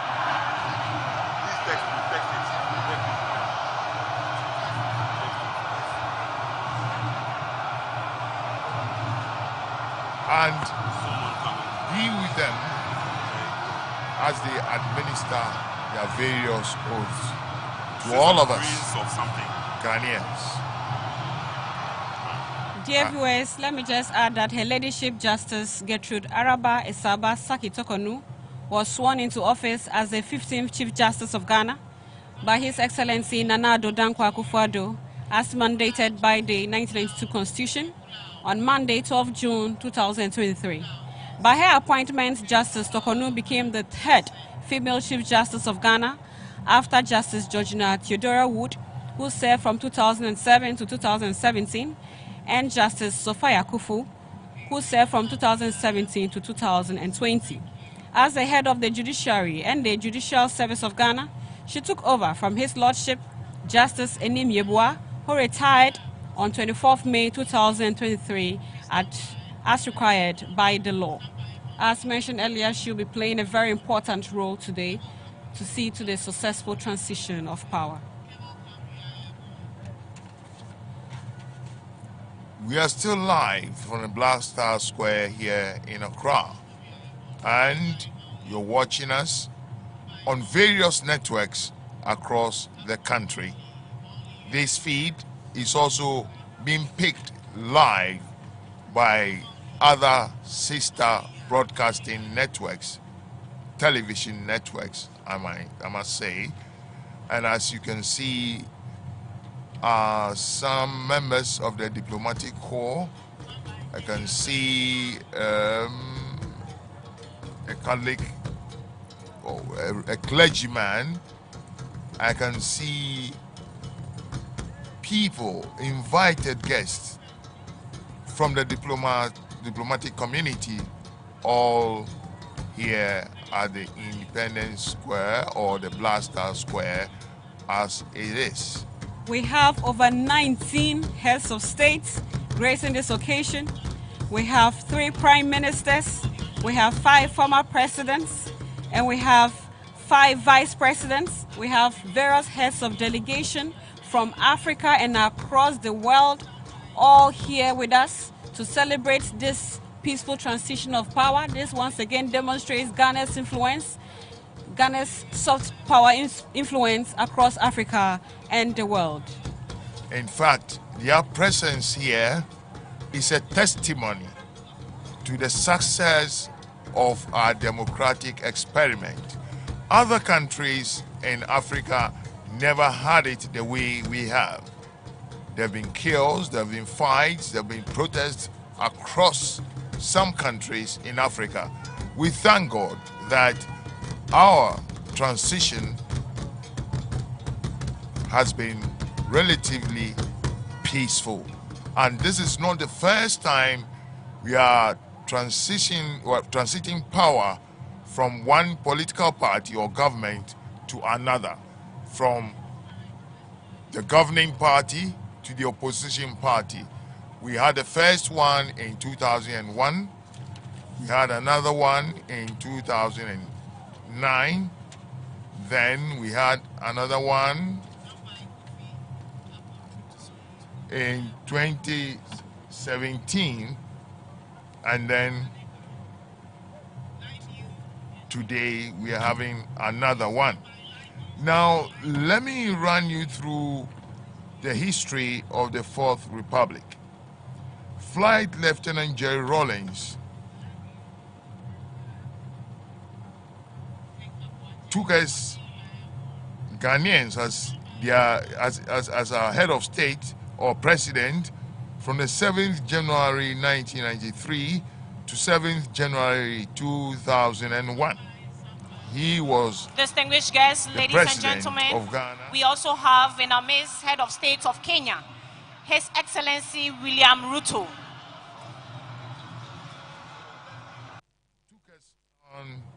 Took up the mantle from the 7th of January 2001 to the 7th of January 2009.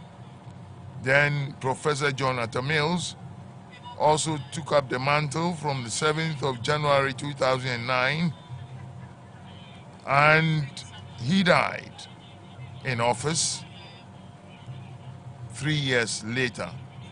In fact, it was 3 years, 199 days. Then John Mahama took over and was our president for the rest of the term of Professor John Evans Atta Mills. And he was eventually voted into office and inaugurated on the 7th of January 2012. And he was in the seat till the 7th of January 2017, 4 years, 167 days. Then the mantle fell on Nana Addo Akufo-Addo from the 7th of January 2017 till yesterday, in actual fact, when he had to relinquish the seat through the due democratic process which Ghana has now been known for. Now we are awaiting the Ladies and inauguration gentlemen, of John please, all Mahama persons standing on the again driveway on the 7th from the day entrance of should January kindly move from there. 2025. This is All also an persons encouragement standing on to the any young person driveway out from there. the entrance should kindly move from there. Thank you.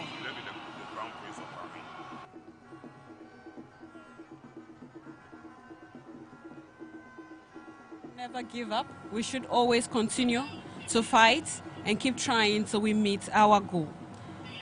Distinguished viewers, our very special guest of honor is the President and Commander-in-Chief of the Armed Forces of the Federal Republic of Nigeria, His Excellency Ahmed Bola Tinubu. He is also the chairperson of the Economic Community of West African States, and he is gracing us with his presence today.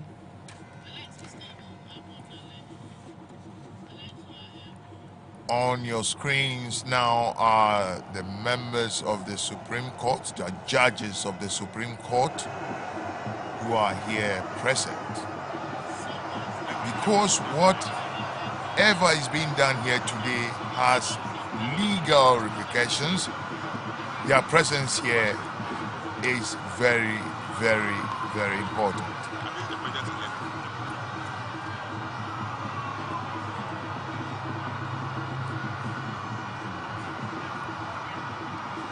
So we are seeing the arrival of more dignitaries.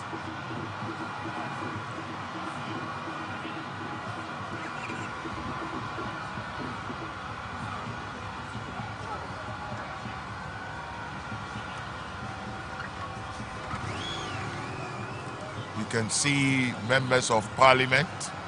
You can see the Honorable Sam George, the Honorable Haruna Idrisu, Honorable Muntaka, and a host of their colleagues from the National Democratic. Your Excellencies, distinguished invited guests, ladies and gentlemen, arriving now is the Speaker of Parliament, Right Honorable Alban Sumana Kingsford Babin. Shall we please rise to welcome the Right Honorable Speaker of Parliament? And other security agencies who are also present.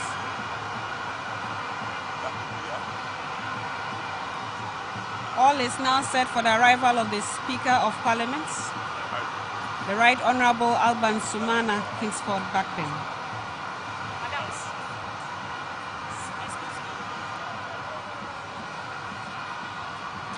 Very soon the entire space Distinguished of this guests, sphere will be converted very to soon Parliament the entire for the space of swearing this in of the sphere President and will Vice be President converted to Parliament for the swearing in of now is the a President-elect and Vice President-elect. In the arrival of the Speaker of Parliament, Right Honorable Alban Sumana Kingsford Babin.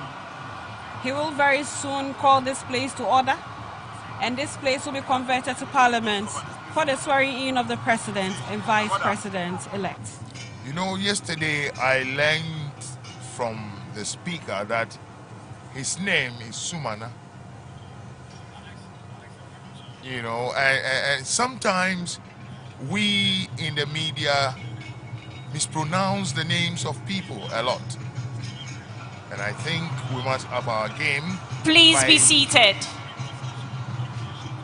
Taking the advice or on how to mention names. Shortly, we will be joined by the President-elect and Vice President-elect of the Republic of Ghana, and they will be received by the Speaker of Parliament. You've not met before. It's just...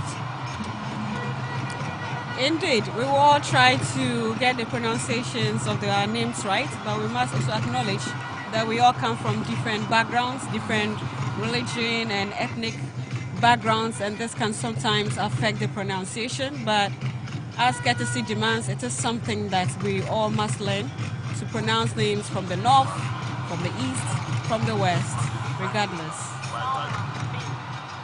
So we have a lot of ecstatic people in the crowds and in the stands, party supporters, family and friends in traditional distinguished guests, ladies and gentlemen, colors. we also have in our midst the Crown Prince of We're all Bahrain, witnessing the peaceful transition Salma of power. bin Hamad Al The Khalifa. atmosphere here is simply electrifying. There's so much noise in the stadium, and it's all in joy and it's all in celebration of this historic moment in the history of Ghana. In fact, there is no space to spare at all here at the Black Star Square. Yes, I can see Honorable Kofi Totobi Kwachi, Honorable Seth Tekwe.